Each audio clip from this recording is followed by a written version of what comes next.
Uncle, serve me my one. Hurry up, this pie is dry.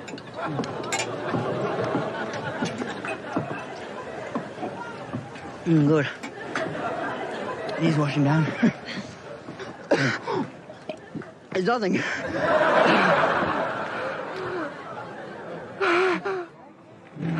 He's choking.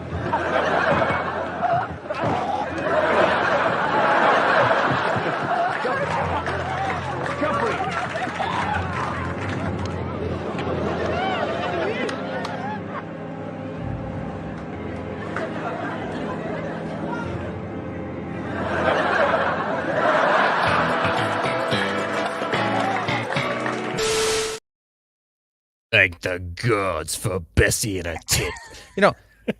Listen, man, I know. Okay. Oh, we reuse the same clips, the same intro clips every week. We're trying. Okay, we're trying. We keep forgetting. Maybe we don't get enough super chats. Maybe that's why we don't get enough super chats to remember. It might be. I just throwing a theory out there. I don't know if it's true. I mean, we haven't tried us getting like a ton of super chats and forgetting. So maybe tonight we can fix that. Yeah, I think maybe. Or maybe, you know what else would help? Maybe getting some more views on our mountain video, which is a great video, and no one's watching this. Are you serious? Dude, honestly, we recorded this thing. We're like, dude, that was like the best recording in so long. Like, barely any editing on it whatsoever. And it felt super good. It was hilarious. It was fun to do. It was fun to do. And it just died, man. Died on arrival. No one cares. No one cares about us defending our boy the mountain, want to have fun in a Song of Ice and Fire. And it's funny because me and you both put a warning at the beginning of it saying like, hey, warning, no one was harmed in the making of a Song of Ice and Fire or this discussion. Please unclutch your pearls or unsubscribe or get off the internet. You can't have fun. And still people are like, memorize that thing, huh? What's that? I know. Yeah, some people are just like, this is not funny. The mountain is seriously one of the worst people I've ever read about in fiction. It's like, okay, in fiction, there's the key part right there. We're just having fun. We're just having fun. The mountain's based, all right? That's the new canon. That's in George's opinion, the mountain's based. Yeah, it's funny because me and you recorded that, and we're going to get into this episode because I want to review this episode and spend as much time as we can on this episode. But me and you can convince ourselves almost anything if we talk about it long enough and we have each other's back on it. Because by the end of it, I'm like, you know what? Yeah, we might be stretching here a little bit, but the mountain should be given a little more leeway than he's been given in the entire fandom. And even Sandy needs to get some criticism, even though I'm the #1 Sandor Clegane simp in the Song of Ice and Fire. Yeah, my goal is to change that about you, Don Boy. Yeah, I know, it's working. Sandy's hog, man. Get off of that thing. Sorry, I watched this episode. Oh, we're going to get into it, though. We're going to get into it. I have different opinions on Sandy now. It's pathetic. Yeah, here's the idea that IJP, one of our mods here, great guy. What if the the mountain. Well, I guess it could be the mounting, but what if the mountain was justified? The mountain. Yeah, we could do that. We can maybe see if that'll change. I mean, we got to do something with that video because it is just dead. This is a good title for a video about this week's episode. Actually, I'm thinking Khal Drogo on Daenerys. What if the mounting was justified? I think it was justified. I mean, come on, that's a marriage, man. That's bound in blood. Like, what are you gonna say? No. What are you gonna be all high and mighty on your progressive Westerosi values? This is the Dothraki we're talking about. Which did you have anything else to eat? Not horse meat, dude. Oh, yeah. Well, before we get into this episode, which we thought maybe we could only do, there wouldn't be enough meat to chew on for 2 episodes or for 1 episode after episode 1. This episode has a ton to talk about, and we're gonna continue maybe just do 1 episode at a time. But if we have to, there's not enough on 1 episode, we'll just roll into 2 episodes in 1 live stream, but you'll see it by the title of it. But before we get into it, we got some fan art from people on Twitter that have been sending to us. So if you want to send us fan art, if you actually are a hyper artistic person, right? That's how you say it? Hyper artistic? Yeah, sure.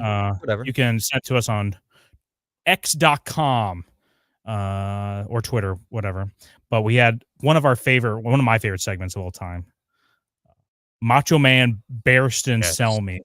Barristan Bonesaw. Oh, dude. Hell Perfect yeah, Barristan.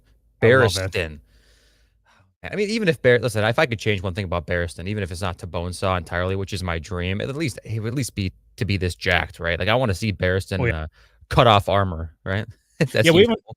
we haven't seen Barristan in like a rewatch yet, but as soon as we see him, everything he says is going to be in the Macho Man Randy Savage voice when we redo it. It's like, those are the king's words. You know, we'll work on the Macho Man Randy Savage voice, but yeah, we'll try. Hey, speaking of that exact quote, we'll make a couple super chats here. We can just go through as we do this art. But Christian, longtime viewer, but first time super chatter, 199. Again, those were the king's words. How would you stand up for yourself a little more, Barris? Come on, say it with some strength. If you were Bones, that's not how it would be said. And Christian again. Shame Don didn't say prayers for the butcher's son. I thought that you did. Didn't you say a few prayers for him or no? It was on a long list of prayers, and I kind of threw them in there at the last second because I totally forgot. Stick around. We'll talk about the feats of killing the butcher's boy and why the Hound was flexing on Ned, being like, yo, he ran. Not that fast, though. Yeah, that's true. Christian, 499, super chat time. You served another king? Could Ned possibly be more disrespectful at a small council meeting? Treason is treason. Hashtag Bessie. But, dude, my guy, Bessie is clearly B-S-S-I-E according to the subtitles on HBO. So, I don't know. I don't know if it's true, but I don't remember what it said in the book. Well, also, if you remember right now, you can use our new, I think we put 2 new stickers on. It's going to be the Macho Man Randy Savage image we have here. And we also have, did I put the Dumb Naris one on there? I think we did. Dumb Naris. How many do we have now? 6? Let's 8? see. How many do we have? Oh, yeah. So I got Dumb Naris. I'm going to send that one in the chat. And also I have a Robert with his like evil eyes or like he's like, knock it off in the name of your king. In the name of your king, Ned. Make it happen, Ned, before I bend you over my knee. But if you want to get some of these emojis, you should become a member here on our Hilts Hurt. Just like, how would you say this? Vicky Ray? Avic Ray? Avic Ray? Avic Ray? I don't know. Thank you for becoming a member. And also, we have you, man. Heavily. Gage Rivera. Yeah, Rivera. Member for 2 months. Yes, Tighter with Bussy, his Ned, free super chats. Tighter Bussy, Ned Stark, or Jaime Lannister? Man, I would say Ned because I think he's just I'm so honorable. He doesn't open it up for just anybody. Like, probably Robert would be the first one to get in there if he did allow it to be, used. And we know that Robert didn't get it, and that's why he was going after Lyanna so hard. So I'd say Ned. It's like untouched. Also, he's up in the cold, and then cold contracts, right? So not nearly as loose. So, yeah, Ned, clearly, right? Yeah, it's canon. It's completely canon. It's canon. And then we have another image or art from, how would you say, Nero Hasteps? Nero Hasteps. Okay. He asked if we wanted... I love this one, man. I think it was Ned Bussy, or what was the other one? I forgot he asked for. It's like, you got one of the options here, but I was really hoping for some very lewd, over-the-top Rule 34, but this is good. This is a Broback Mountain. Yeah. Broback Erie, right? That's what we need next time, man. We need Ned's Bussy to be like on full display, and it's just barely covered by like a chastity Winterfellian thong or something like that. That's what we need. That's what we need. And Robert's drooling over it, of course. Yeah, and you can see in the upper right, you can see he's imagining Lyanna there with just basically Ned with huge tits. Yeah, it's like Ben Shapiro's sister, man. Yeah. Massive. She's got the dark hair, too, like a Stark. Oh, give me those Winterfell milkers, please. Dude, I drink milk from Winterfell. Oh, my God, dude. You ever had milk that's out of a fridge that's like so ice cold? If you set a fridge down to like a lowest temperature, a lot of the times you can get milk to be below freezing point. Just barely. Like 31.5 degrees. But it doesn't freeze because it's milk. It's not quite water, right? It's got water in it, but it's not going to turn into a solid block of ice. Drink a glass of milk like that after like a nice Reese's cup or something, man. Nothing like it. Nothing like it. Nothing. Not even Bessie. Oh, speaking of these two, Rizzler, which one of you is Robert and Ned in the relationship? Well, it's not really applicable because Ned is this like, hard to get kind of guy or whatever. He's playing hard to get with Robert over his entire lifetime. Me and Don gave it up right away. It wasn't even a challenge. 100%. So, not applicable. But we might switch our icons to this because I loaded this one up early. We might switch it for our next stream, but I put my Macho Man Randy Savage one up. Love Macho Man, Barristan the Bold. Oh, so I love it too. Hold on, I want to blast through this little round of super chats just so that we can start talking about the thing, and then we'll do another round of super chats in a little bit. So, Ver 2021, great channel. Do a what if Renly beats Stannis video. We will eventually do that, but I don't even want to consider that outcome, man. Stannis is like a based god, and Renly is a little low T, like fuck boy. Like we don't want to entertain that, but you know what? We will if it gets us views, and I think it might. Loris, you want me shaven like a little twink boy? It's like holy shit. Yeah, kiss me passionately, please. Night of the Flowers. Yeah. I don't think so. Rizzler 213 seems like every time I visit the channel, we have 1,000 new little hilters subscribing, joining the Micronation. Hashtag Micronation in the chat. Throw your hands up. Throw your hands up for the Micronation. Yeah, I agree with you, and I wish it was even more than that, man. All hail Hilters. All hail our Hilter army. Hail Hilters. We have a cool salute I've been working on with my wife about Really? it's like saluting, like you go down and you like almost like you're saluting, but you put it on the tip of your wiener, but it's not, it's like 2 inches from like the base of it, right? Because that's probably the average height of it. And you go, Hail Hilters. Hail Hilters. Really? Yeah, that's nice. I kind of like that. Like, I'll work on a demonstration. Not a lot of movement needed. Yeah, we'll do it for our. That's going to be our face reveal. We'll do that, that too. Brendan P says Greg is the moral center of A Song of Ice and Fire. Right? Yeah, like he's like the neutral, right? He's neutral. He's like the center of that 9 square thing. Nothing would make me happier if somehow we could get people just to refer to Gregor Clegane, aka the Mountain, as just Greg, and then the Hound as Sandy. Just as he's like. Us kind of turning the tide or the temperature on these two characters. Yeah, I mean, there's too much propaganda that's been going on for too long. Some like, Alt Shift X, David Lightbringer stuff. Like, let's bring it down to the more based territory. We can examine and analyze these characters correctly. You know what I mean? Like the establishment's been here for too long. Our Hilter's here now. The Hilter army is about to set everybody straight. That's just the reality of it. Juby, who's tighter, Ned or Gator? Someday you'll find out. Or, you know what? We could probably post pictures, too, with like a little caliper to really show you exactly what our limits are. Well, it's not mine. It's yours. Yours and Ned's. Who's tighter? Yeah, it's not true. Don or Gator. It's Ned or Gator. That's true. It's Ned or Gator. Okay, I guess I was putting you as Ned for some unbelievable reason. I'm sorry about that. Gandalf the Ghetto Wishful thinking, I guess. Working on my King Robert training montage. I need to hear some retarg slander before I find a dragon and king slaying this live stream. Dude, never stop, man. Stick on the grind. Three more of these. Three more, and then we'll go. Christian said, you wrote him down? He ran. Not fast, dude. Cringe flex. We're gonna talk about that. Cringe. I mean, we never saw. Arguably, I know. Yeah, we can. Yeah, Butcher's boy was hiding his power level. There's no doubt, but there's no doubt about that. Rizzler 213. Why is everyone so afraid of the Dothraki? A mongrel horde that doesn't even wear armor, quite weak, unlike the Golden Company of the True King. Yeah, I mean, dude, good point. True, yeah. I thought this the whole time. When you look at like even Khal Drogo, I understand why he has that little corset of armor to like protect his vital organs. I get that, but like, why leave your upper body exposed though? Like, why not just also wear something over that? I don't get it. I don't get it. Armor up. Yeah, no one wants to see your pecs, dude. We'll talk about Ned and Robert's discussion here when they're on the King's Road, talking about potentially taking out the threat of Dany right then and the Dothraki, because like, we'll just throw him back into the sea. It's like, come on, Ned. So short-sighted. How about get on top of it, man? Yeah, last one. Yeah. David 499 says, do a video on the Virgin Alicent versus the Giga Chad Cersei. Yeah, we were thinking about doing like a Cersei is greater than Dany video or something like that, and we will do it eventually. It ended up becoming the Marjorie is greater than Dany video, which is like, dude, super normie take, I feel like, or at least the most normie we could get with it. But yeah, we'll do something with Cersei. Don't worry. She's on the list. Well, speaking of Alicent, we had another person send us some fan art that we probably should have done last live stream, but it was of me and you talking, and I think it was based off of these two icons we were going with. At least mine was based off that, because I had Otto up here before, right? And it was with me and you talking, and it's funny that I'm Otto here, and I'm pointing at the presumed my daughter, right, Alicent Tower. Dude, then we have our BBW queen Rhaenyra in the middle there, and then it's you, it's Sweet Robin.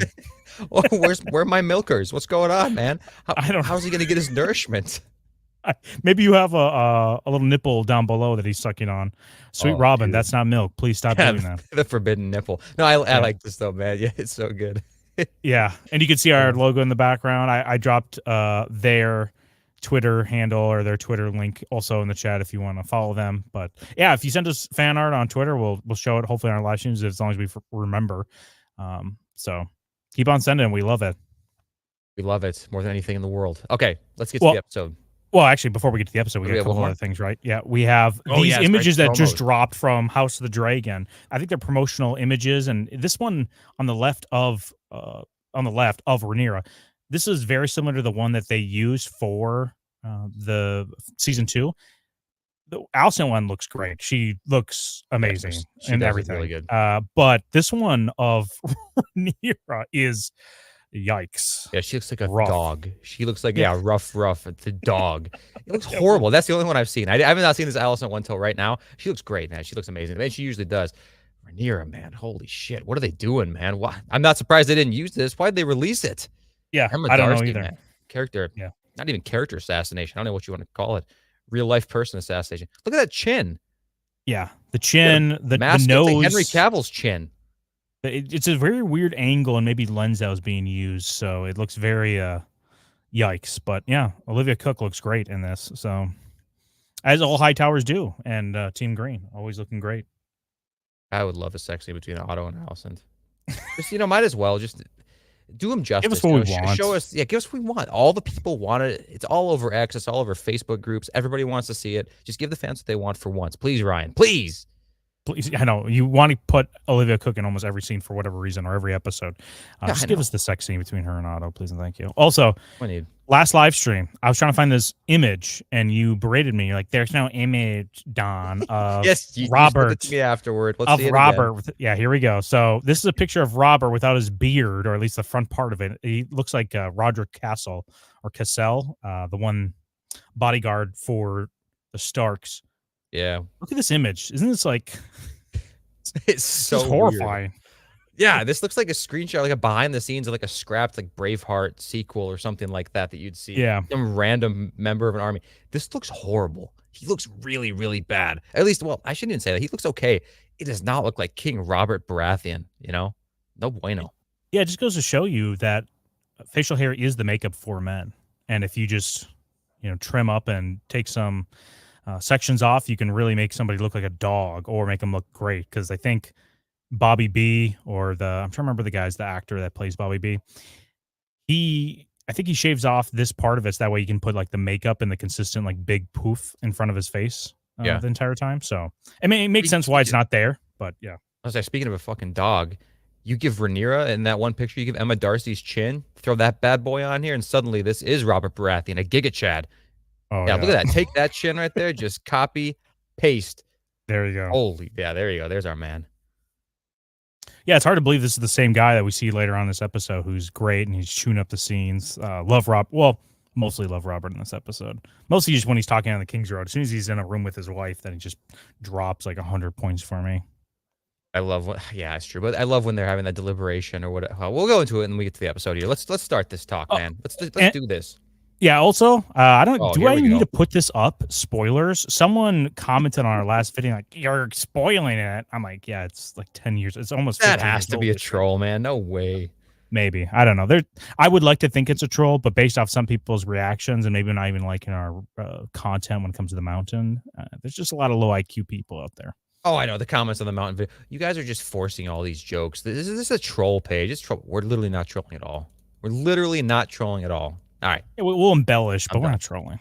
No. We'll embellish. Embellish the truth. Come on. I think we're just going to go chronological order here, I think, in this episode. Yep, makes most sense. Can you think of a less appealing culture within Westeros? Would you rather be in the Dothraki or be a part of the Greyjoys, like of the Iron Islanders, or Dorne? If you had those three options. Dorne. There's no question, Dorne. Take Dorne off the table. Yeah, what if Iron Islanders or Dothraki? Oh, here, I'll make a poll real quick for people. Yeah, I got to defer to the chat when we get the answer on that. But man, see, there's really no advantage to either one. It's just like going to the other would be like that little tiny, maybe what, 10, 15 minutes of sweet relief after you've spent 15 days or whatever in the other culture. It's like you live on the Iron Islands for a while. You're just waterlogged. You're depressed from the lack of sunlight. You're dealing with the grossest people you can think of. They have a full set of teeth total between an entire, village that you live in. You're under the thumb of the most horrible lord in the Seven Kingdoms. You could maybe like snap your finger and teleport you over to Essos to live with the Dothraki, and it would be really nice for a very, very brief time until you realize this is it. Everything's the exact opposite now. It's just dry. There's sunlight just constantly beating down on me. The food's probably better though. I mean, what do they have in the Iron Islands? Maybe a lot of fish. I don't know. Tough to say. I wouldn't mind horse jerky, dude. Yeah, maybe sometimes, but I'm doubting they're killing the most healthy horses for them, right? So they're probably killing the ones that are sick. So I don't know if that meat's all that good. It's true. It's a good point. But yeah, no, you're right. I think maybe for the food alone, I would have to go with the Iron Islands, maybe. What do you think? What's your first? I think Iron Islanders, even though I don't like either cultures. The salt-wise, very similar to what the Dothraki do, but they actually take slaves. The Iron Islanders don't take slaves right now, at least. And they actually get to see the world, even though I wouldn't want to be on a ship with just a bunch of disgusting people. I'd like to be on a ship with a bunch of fellas, but I don't think they're going to be bros on the Iron Islander. They're all looking to like potentially backstab me or get another salt wife. This is fucking Zach. What is this? Gator has a poster of Pedro Pascal on a ceiling. That is true, but that is my bathroom ceiling, and he is able to see that through the toilet cam that he has installed in my house. Yeah, it's to cover up. I put a poster up in his bathroom to cover up the toilet cam. Oh no, the toilet cam, the poster's on the ceiling. The toilet cam's up there, and it's pointing right at the ceiling, man. Oh, or maybe you put the poster up to distract you from the toilet cam that's in the toilet. Oh, dude, it works every time. So that's why the cam's still there. And the poster. The results of this poll as of right now, the Dothraki are leading 56 to 44. Really? That's very unappealing. I mean, I don't like the Iron Islanders. And who would I rather go into war with? I think Khal Drogo is way better than Balon Greyjoy, but it's not by a large margin. This is what I think, though, at the same time, too. Now that I'm thinking about it, if you're in the Iron Islands, at the very least, you have like a place to call home. Like you have a home base, right? Even if it sucks, you could still maybe go in your little shack or your shanty or whatever you have, right? And escape the rain. It's probably gross. The sheets probably aren't washed or whatever, but you could at least just hang out in your depressing, dank little place, right? Like, right. Close your eyes, pretend like it's Craster's Keep, pretend like you're somewhere important and noble. It's probably the same lighting, so you could just try to bear with it that way. Over in Essos, the Dothraki, you have nowhere. You're just on the road all the time. This horse between your legs, man. It's been on the laptop too much. It's going to make you infertile. Yeah, exactly. Yeah. Get a couple of super chats here before we want to move on to more of this episode. Matthew Bentley says, wildfire can't melt steel portcullis. Dude. True. Yeah, in fact, you got to get down to this. Yeah, I know. The conspiracy is going to unravel soon. The Riz of 213. Can't wait for Aegon in House of the Dragon Season 3 to yell, fight, fight, fight when he returns from Essos for the people. Dude, minor spoiler there. But yeah, dude. Me too. Our king finally returns, man. It's going to be great. I might cry. I might shed a few tears for that guy. Mm-hmm. Correct. Big holes. Maegor. Okay, come on, man. This isn't even worth it. Listen, you could have said this in the regular chat and we would have agreed just as hard. But we appreciate it, man.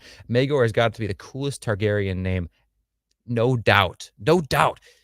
See, what we'd give to have older in the timeline content be marketable and viewable, we'd love to make a pro Maegor video. Yeah, I mean, we might still, but we'll have to probably wait a while. Just because we saw the mountain, we make a video like that, and that's one reason why we're not making like more or making that Craster video as soon as possible, because it's going to die on impact. People are not going to watch it. It's going to be less than that video, so... yeah, we'll unfortunately. It sucks, man, because it puts such a halt in like our progress as a channel. It's depressing to see, and we want our channel to be, dude, honestly, we want our channel to be big enough to where we could have like our subs or whatever buy a sword from us, like that we can manufacture swords and have it be our hilt, like from our hilts, dude. That'd be some sweet merch. I would always want something like that. Mason PA says, it's been a while since I caught a stream. I've been devoting my time to the Chadley 7. Only true religion. Yeah, dude, don't let us get in the way of your what do you call it? Like pious duties, man. Like we appreciate you being here, but if you gotta give your time to the 7, we understand, man. We appreciate the super chat. Totally agree. Rizzler, Drogo's thrust game is better than Jamie's, especially for a mongrel, but Danny still looks bored, even having a Helena moment, staring off at eggs. She needs a young Griff instead, even if not deserving. I mean, dude, no question, Drogo's thrust game is way better, but that doesn't mean anything, man. Jamie's is like, that's like negative, but you know what? It kind of has some micro qualities to it, but yeah. See, this is the thing, though. When Jamie stood up, we didn't see anything. Remember when he rushed to the window? Right. Like he had the classic George movement where it's like, hey, it's either I zip up or catch the mom, but it's gonna catch Bran. Yeah, we didn't see anything. So confirm micro Jamie based. Yeah, possibly micro Jamie based, but I feel like you should still see like a little poke or something like that. So maybe, there is a point where the micro gets too small. I think when it becomes like flat across your body, it's a little bit too small. You get like 1 or 2 centimeters. Now we're talking. Now we're talking. But I don't know. It's up in the air, man. You're right, though. Drogo's thrust game was good. Christian says, put me on the council or I take the throne by conquest. Dude, you can have every seat, man. We're not standing in your way. Go ahead. Absolutely, man. Yeah, I think if we ever did art, either Christian is either Sweet Robin or Pycelle, and he'll just say, treason is treason. Actually, treason. If you had a small council, where do you put Christian? What is he on your council? I don't know, because I would think Master of Whispers, because he's. I was thinking Master of Coin.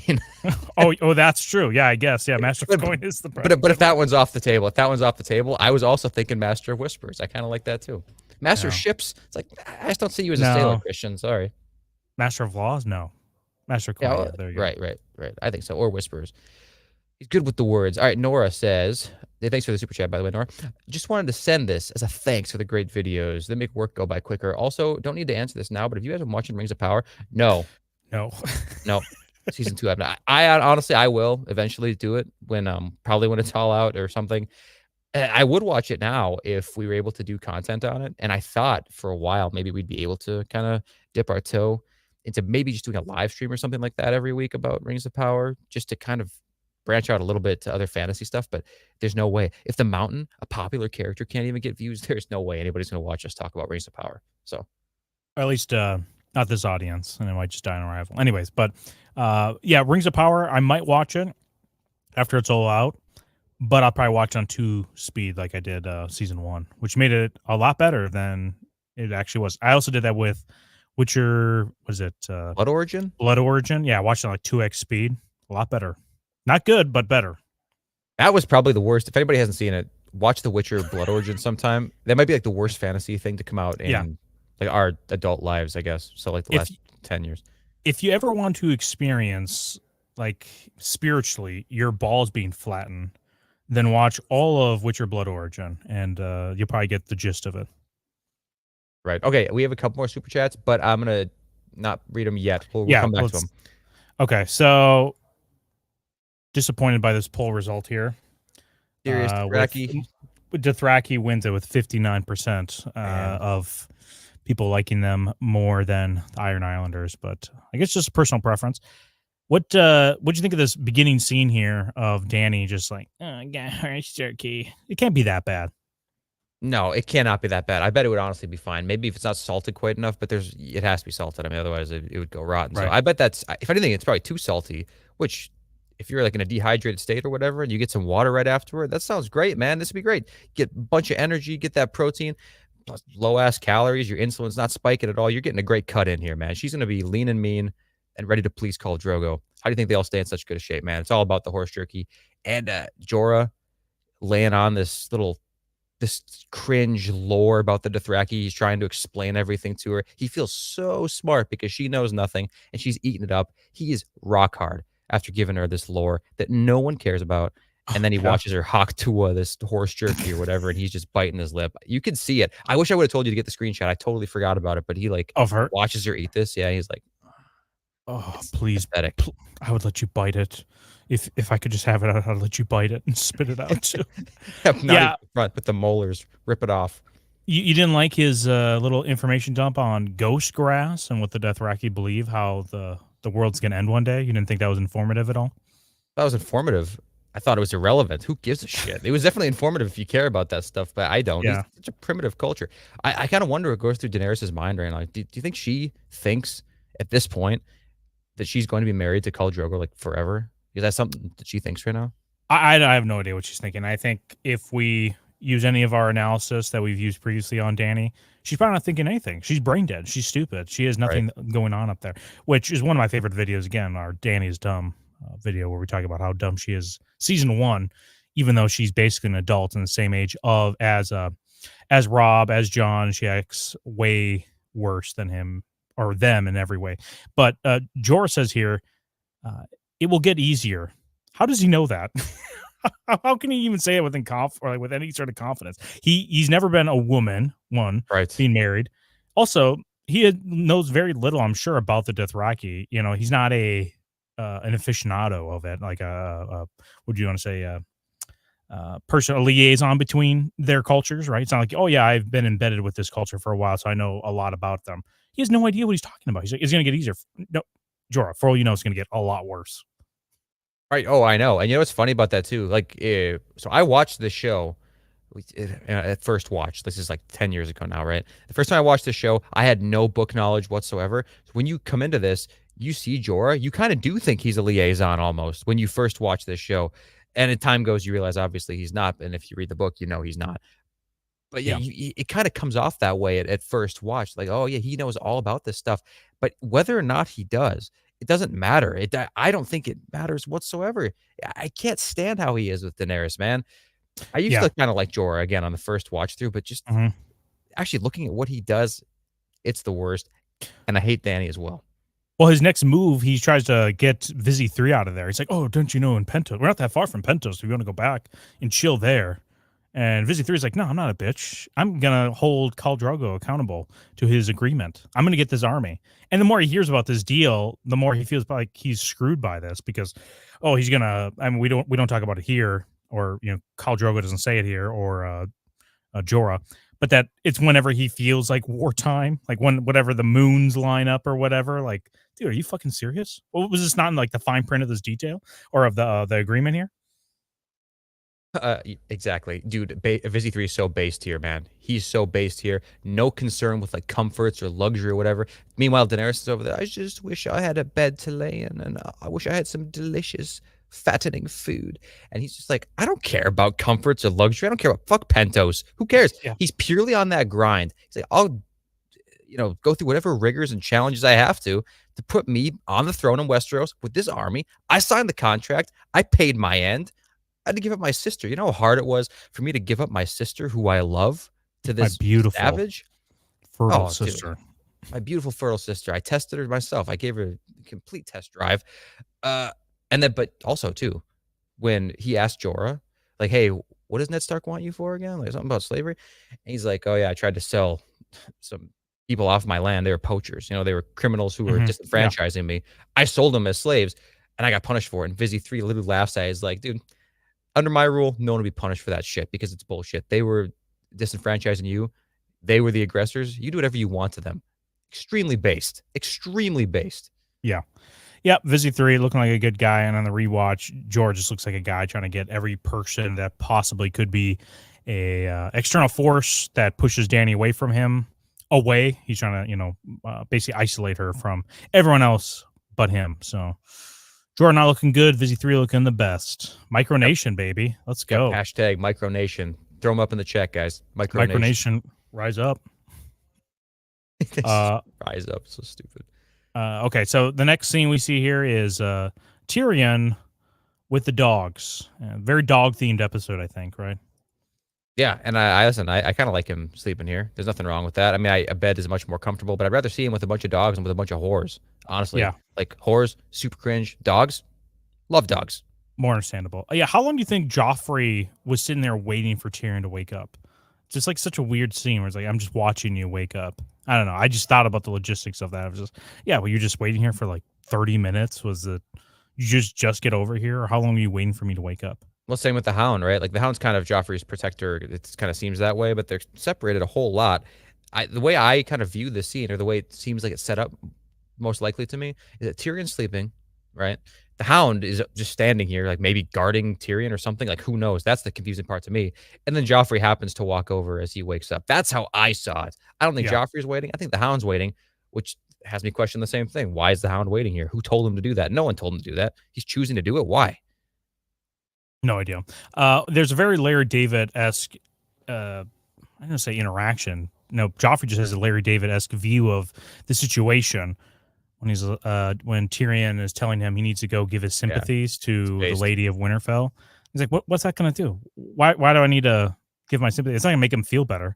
It's very Larry David. Why do I need to go do that? Like, it's not going to change anything. They know I'm sorry. Why would I be happy about this? Not even, I'm sorry. It's like, they know I don't care. We go over, that no one cares about this. It's sympathy, or I guess that's exactly what it is, sympathy, right? But everybody knows sympathy is fake. It's insincere. Everybody offers their sympathy. It's always insincere. No one cares. Everybody knows. It's extremely based. Yeah, and also based, he just is like, I can't stand the wailing of women. Yeah, I mean, totally agree. The wailing of women can be some of the most horrific sounds ever imaginable. So as much as you can avoid that, and he is correct when he's like, oh yeah, she's probably gonna be crying the whole time. Yeah, Catelyn's literally just crying nonstop this episode, and it's super annoying. I don't know how anyone stands like 10 seconds with her, let alone 5 or 2. Yeah, right, exactly. Yeah, I'd probably cap it off at 1 or whatever. But agreed, dude. The wailing women. I was just telling Don before this. I went to a football game today. Me and my wife did, and it was loud. Obviously, football games are loud, of course. But right behind us, there's just these 2 fat ass women. And they're screaming so loud the whole time, but not that high pitched, like really girl scream. It was more like, woo! But it was completely in unison. Like at first they start off on different notes and then they get closer to each other and it kind of makes that vibrational sound right before 2 notes sync up. And then they hit the same note. And then my eardrums start vibrating because I swear to God, they had a fucking, like they made a little horn shape with their pamphlet or whatever and aimed it right at my ear. I swear to God, it was so unbelievably loud. I relate to Joffrey so much in this situation. And totally by the way, too, by the way, I don't know how much you want to talk about this scene, but right after they have this interaction, Tyrion slaps the hell out of him. The Hound just tries to say a few words to Tyrion or whatever. He says, hey, Joffrey's not going to forget that, man. I'm just saying, like, maybe that wasn't a wise move. It probably true from the Hound. And then Tyrion, dude, Tyrion's a dick to the Hound. He's just like, hey, do me a favor, you stupid dog, you lowly piece of shit henchman of mine. If he forgets, why don't you remind him? It just made me think the Hound is such a little bitch that even Tyrion flexes on him. And he does nothing about it. Yeah, what is he supposed to say? What is the Hound supposed to say in a situation? Be like, watch your mouth, you little imp. It's like, no, dude, you're a high lord and I serve your family. Like, if I say anything, you could probably have me removed somehow. And I don't think I'm in Joffrey's pocket deep enough for him to like totally guard me from you at this point, I think. This is what he should have said. He said, hey, be a good dog and remind him. All he had to say was, you said, like, remind him yourself, imp, or something like that. Real quick. Or just say, maybe not imp, just remind him yourself. Like that could have been something. Yeah. I do too, but I'm saying it might be super aggressive at that point. But I like this. I like basically every scene here is well done. In this interaction here, it's not super exposition heavy. We're going to go later on in some of the scenes where it feels like they're pushing more of like, hey, just reminders to tell you, like, I think it's when Tyrion's talking to Jon. It's like, yeah, my father was Hand of the King. He's like, yeah, the king that your brother killed. It's like, yeah, that doesn't sound really organic in a conversation. Seems like a more reminder to the audience that's telling us, like, hey, this is how this universe, like, this is what happened before the events of, episode 1 and now episode 2. But later on, like, all of that exposition stuff kind of stops and it's really good later on the dialogue. But even though they're giving us exposition, I still think it's really good.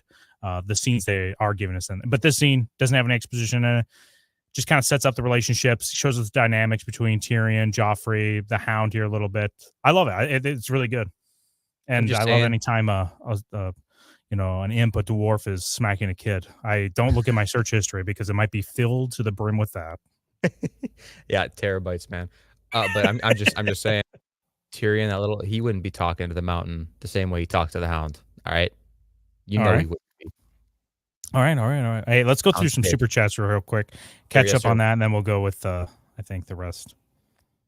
Okay, is Udius Azor Ahai and Gator's Fuck wife? no. No, so Udius is like Jorah, And my wife and all women are like Daenerys, I guess. That might be kind of how it is.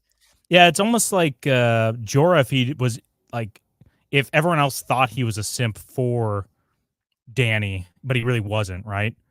Because there's some person in Eunice's life that thinks he views your wife as his Nisa, but that's not the case, and she's batshit crazy. We'll figure out a better analogy for Eunice, but I like the attempt of connecting these. Yeah, it's good, Rizzler. But but it's weird because Eunice isn't actually a simp. He just wow, he kind of he's is. a coomer or whatever you want to call him. He's more so a coomer, but he will literally do anything for any woman and doesn't even want sex or anything from it. That's the weirdest part. It's really strange. Yeah, it's really you know what it is? He does the same thing when I need to get him, like, hey, you got to bring me to the airport or something. He'll do it. He's not expecting sex from me, or at least if he is, he's always disappointed. But he's just he's a nice guy like that, and he just happens to be taken advantage of by women. So that's true. That's true. All right, Brandon P became a member. Thank you, Brandon P. Thank you very much, sir. What's P stand for? Don't tell us. Don't tell us. But DM us a picture and we'll interpret it later. Also, we should play, we'll figure out some clips to play for people when they give a a big super chat, or becoming a member. We'll play something for you guys somehow. Right, yeah. Yep. We got to step it up a little bit here. Yeah. Nora, 499. Thanks for super chat. Dany does have a fluoride state. Dany has, I don't even know what to describe her as. She just has a dull state. There's nothing going on. Like I've said before in one of our videos, she's just sitting there, and all that's happening is she hears a little mosquito buzzing around in her head. No thoughts, just mosquito. She's one of those people that don't have internal monologues, right? That study that came out, there's like, hey, do you talk to yourself in your head? And they're like, no, I don't have a voice in my head. It's like, what? Or it's like people who can't actually think of images in their head. Like it's weird. There's like a thing where I guess some people can't imagine what an apple looks like a bright red, shiny, stereotypical apple. There's some people that just can't put that image in their head. They can't do it. I'm like, what the fuck do you mean you can't think of an apple? Like, how stupid are you? Yeah, I don't know. Like, well, I know what an apple is. Like, do you? You can't think of one? Yeah. Well, and the fluoride statement there is going to remind me of something else I want to talk about later, but I don't want to give it away. Yeah. Okay, sounds good. Mason PA says King Joffrey. Is King Joffrey the Kind, first of his name? Absolutely. And we start to get a little glimpse of his baseness in this episode, which is great. Octavia, stop talking about your wives. It destroys our parasocial relationship. That's okay. You can think whatever you want. Just pretend like we're lying about our wives. Yeah, the part about our wives, it's part of our character. Like the character we're performing here. In reality, we're just gay with each other. Yeah, or with you, whoever this is talking about. Yeah, we're definitely we're all just friends here, right? We're all just having a fun relationship. Just the boys wrestling around. Nice little polycule. Christian, be a good dog and remind him. Be a good dog and remind him. It's like, dude, no. Remind him yourself, you pathetic, short little man with probably a proportionate, like regular sized man penis. Really strange. Thank you for the detail. I'm just saying, man. There was what was it? Jackass 2, maybe it was a long time ago. Like Wee Man on there. He walked around and he is maybe it was smaller than average. I feel like I watched it when I was a kid and it was like, is that a regular guy's penis on a little dwarf? Maybe I'm remembering it wrong. I don't know. Let us know in the chat. Yeah, or drop a link to this exact video you're talking about in the chat. Right. I mean, any generic midget porn will do, right? Jesse the Fool. Love you guys in a Robert and Ned type of way. Hey, thanks. That's wholesome. Hey, thank you. Wholesome. Bussy Ned. Christian says, I'd like the stream to do focus on Bobby B and Ned. Oh, well, we'll get there, We're man. about to get to it. We'll get there, man. Once again, Tyrion does appreciate breakfast. Just ordering. Oh, we'll get to Tyrion's breakfast here. I got a few words to say about Tyrion's breakfast. The Rizzler, off topic, but have you all seen David Lightbringer's Dragon ranking? He has Cyrax above Sunfire. I have not seen that ranking, but that is like the worst. What the? How do you have Cyrax? Dude, Sunfire's like cream of the crop. That's like the tippy top of the iceberg of Dragon tiers. I don't want to spoil anything, but Cyrax should be the bottom, like F tier, D tier, whatever. Can we get something below F tier? Yeah, something super low. I mean, I don't know if Cyrax is absolutely the worst dragon of all time, but very low. Definitely very low.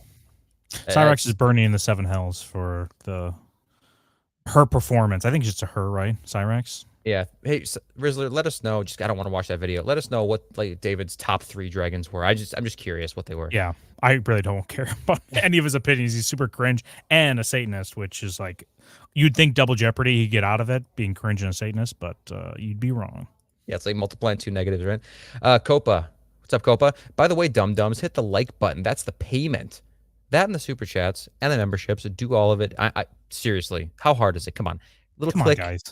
It's just a series of clicks and then entering your credit card information and then submitting the payment. Like, it's not that difficult.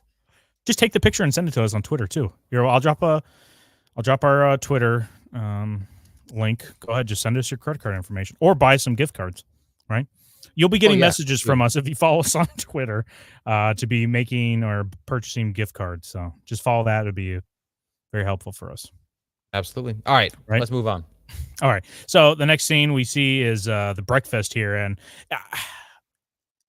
I know they're kind of just setting up these characters, but Cersei and Jaime are so transparent in this interaction with Tyrion about, oh, the boy's gonna live, and Tyrion's just trying to like feel out, are in any way you guys involved, or maybe he doesn't like think that right away, but after their reactions, they're like, what? Yeah, dude, come on, guys. It turns out the boy's gonna live. Crazy stuff, right? Super casual. And Cersei's like, what do you mean? And he describes it, and then she goes, oh, well, that would be a really miserable life. Like, why would he even want to live in this state? And then later on, Jaime, same thing. He's like, wow, I wish I could. If I was in that situation, I would just want somebody to put me out of my misery. I don't know. That's just me. I'd want to die. I wouldn't want to live. It's like, what's the point of even saying this? Why even comment on how horrible life would be? Are they like trying to sell Tyrion on killing Bran?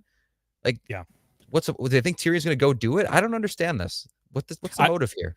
I don't either. I think they're just trying to maybe gaslight everybody, being like, yeah, we should put him down, right, guys? Like, he should definitely just, right? Do we all agree on that? They're like, no, he might be fine, actually. It's like, well, that's not a life worth living, right, guys? No, come on. Like, he's never going to walk again. And everything worth in life is walking. So that's somewhat true. Like, if honestly, if I lost the use of my legs, man, I would be super depressed. But okay, the more egregious thing in this scene, real quick, is Tyrion's breakfast order. This has got to be like the worst spread I have ever heard of in my life. He wants plain bread, a couple fish, little fish, a couple of little fish, dark beer, and charred bacon. Literally bacon burnt black. That just tastes like charcoal. It's going to crumble in your mouth. The rest of that could be fine, but the burnt bacon, crispy bacon just a little bit. But I like my bacon, still oinking, you know what I'm saying? I like that just nice, juicy.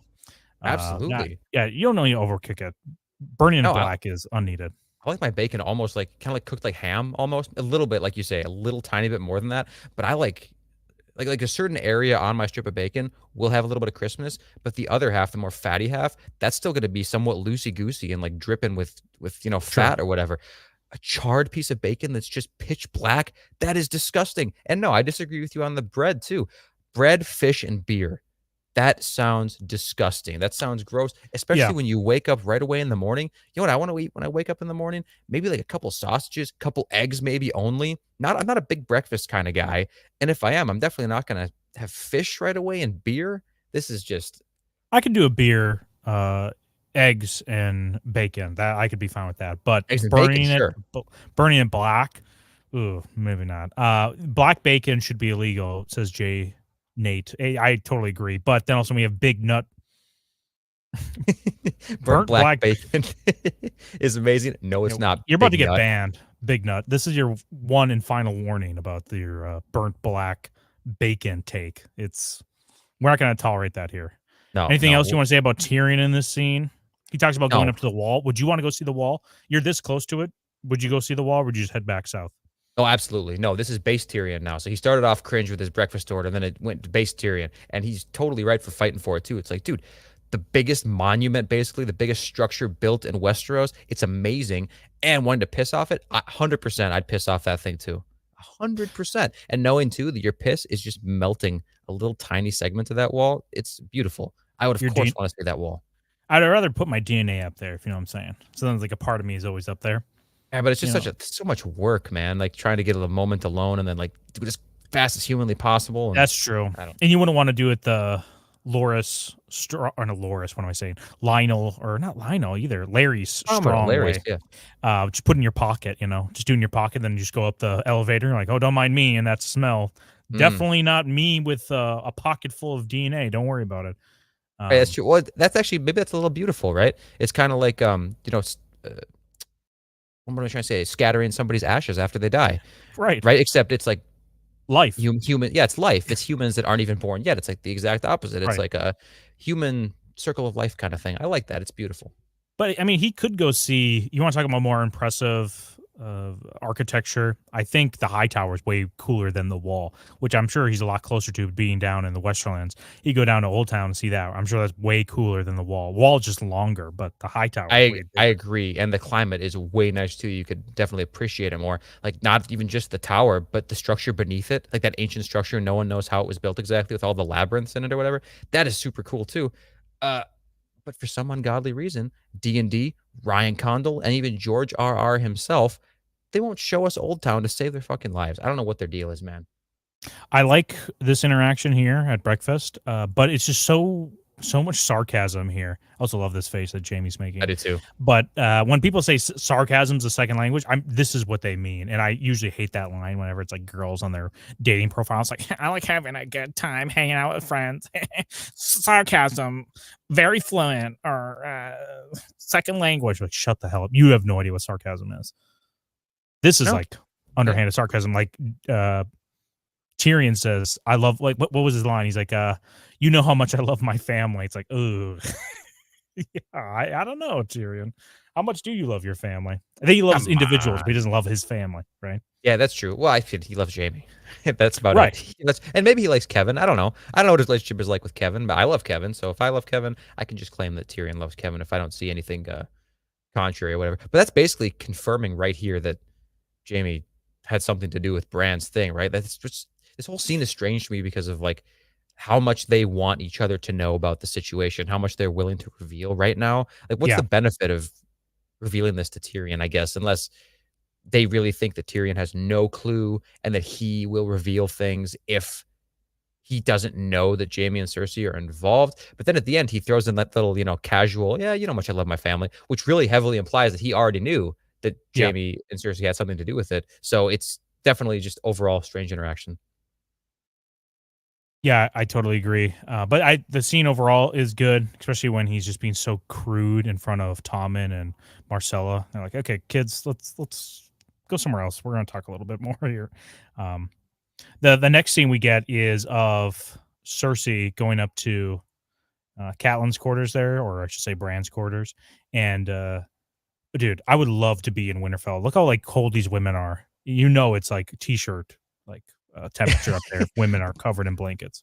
But imagine the sleeping. Imagine how nice it would be to sleep at night when the temperature goes even down a little bit more. See that window in the back there? Just open that bad boy up. Open up, leave the candles going maybe, and then you're underneath that big fur right there. Just your little head poking out. Just see your breath in the room. Ooh, dude, I love sleeping in the cold. If anyone hasn't slept in like 30-degree weather, you're missing out. 30 or even like 20. It's great. 20 maybe not. Well, no, we did that one time. It was like 25 we woke up degrees. When we woke up, we could see our breath clearly. Oh, that was some great sleep though, man. I know. Well, what do you think about this scene? They kind of change a little bit of the lore here, which they change the lore, or what her backstory with Robert, but it doesn't really impact the story in a major way. And I think it makes up because they're cutting some characters like Maya Stone, the bastard that Robert has, right? Yeah. Another indicator of why Robert, like the seed is strong, and showing that her baby that she actually had with Robert had black hair. This was like, oh yeah, just to set this up, black hair, right? Right. Yeah. You just need a little bit of that, a little bit in there. And I don't know if they're cutting out Maya Stone.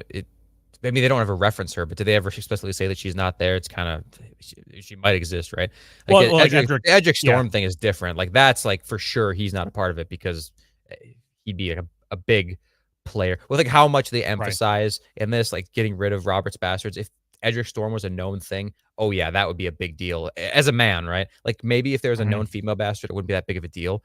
But yeah, the male heir thing, shit, yeah, that would be a huge deal. I don't mind it whatsoever. But this scene overall, man, not a big fan of this scene. I really don't care about Cersei's sob story, whether or not it's even true, if she's embellishing a little bit. And I really don't care about seeing Catelyn like, oh, I had no idea. Just of course, like women supporting women bullshit. I really Yeah. don't care about that at all. Yeah, I mean, overall, the scene isn't one I go back to. I'm like, oh, this is such a good scene. I mean, it's well acted and executed, but it's not one of like a great scene for me. I will say it gives a little bit of Cersei's development, or at least setting it up that she really does care about children.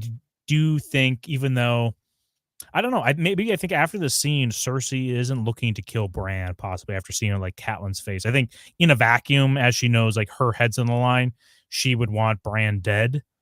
But in this moment, she's like, oh, I can totally sympathize with the mother, trying to save her child, right? I Yeah, don't know. I think so. I think she No, turns I the think so page too. on this I situation. do too. Or at least that's not quite as extreme or whatever. Like, I still think she does want Bran dead, but I think right, she's like willing to look, maybe try to find a different way out, if you want to say that. Yeah, I think Right. so too. Like a little bit less savage in this moment, which is just again, I don't think it does much for her character. Like, I just don't care. I don't think it should be cut or anything like that. It's Right. just I don't think it's that compelling of a scene. That's all. Okay. This scene I love even more though is Jamie letting on the sarcasm so thick to John in this scene. I Yes. love it. And only a Stark could not pick up on the sarcasm. When they talk about you're fluent in sarcasm, clearly the Starks have no idea what you're talking about. Like what? Why would you be sarcastic? Why don't you be earnest and serious the entire time? Just tell me how you think. Well, Jamie's trying not to break character here. Like, I think Jamie probably did want to like have a heart to heart and be like, "Hey, listen, man, I know I played this like macho guy, but you're about to go to the most hellish place on earth. Your family doesn't give a shit about you. I'm just trying to be real, man. Don't go. Do not go." But he can't do that because he just pushed Bran out the window, and he can't look like he's got different sides to himself. He's got to play how he is. So he had to uphold this kind of, whatever shitster personality, which we all love. Yeah.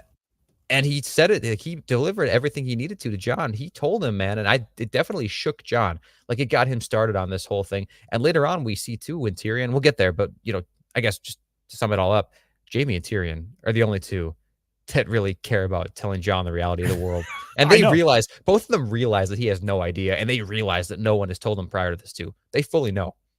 Yeah, and it's really weird. It's not like John's like, yeah, I know it's going to kind of suck up there, but I got to do my duty, and it's a huge honor for our culture up here. I don't know about you guys. You guys really don't care about defending the wall, and you rather have gold and pleasures. But we value this hard, earnest, whatever duty to the realm. He could have thrown that out there, but no, he just looks totally lost. And one of my favorite parts of this scene too is his Trump-like Yeah, the grab Trump him, handshake. pull him in, handshake. Power move, right? That's not the same thing. Yeah, it's great, man.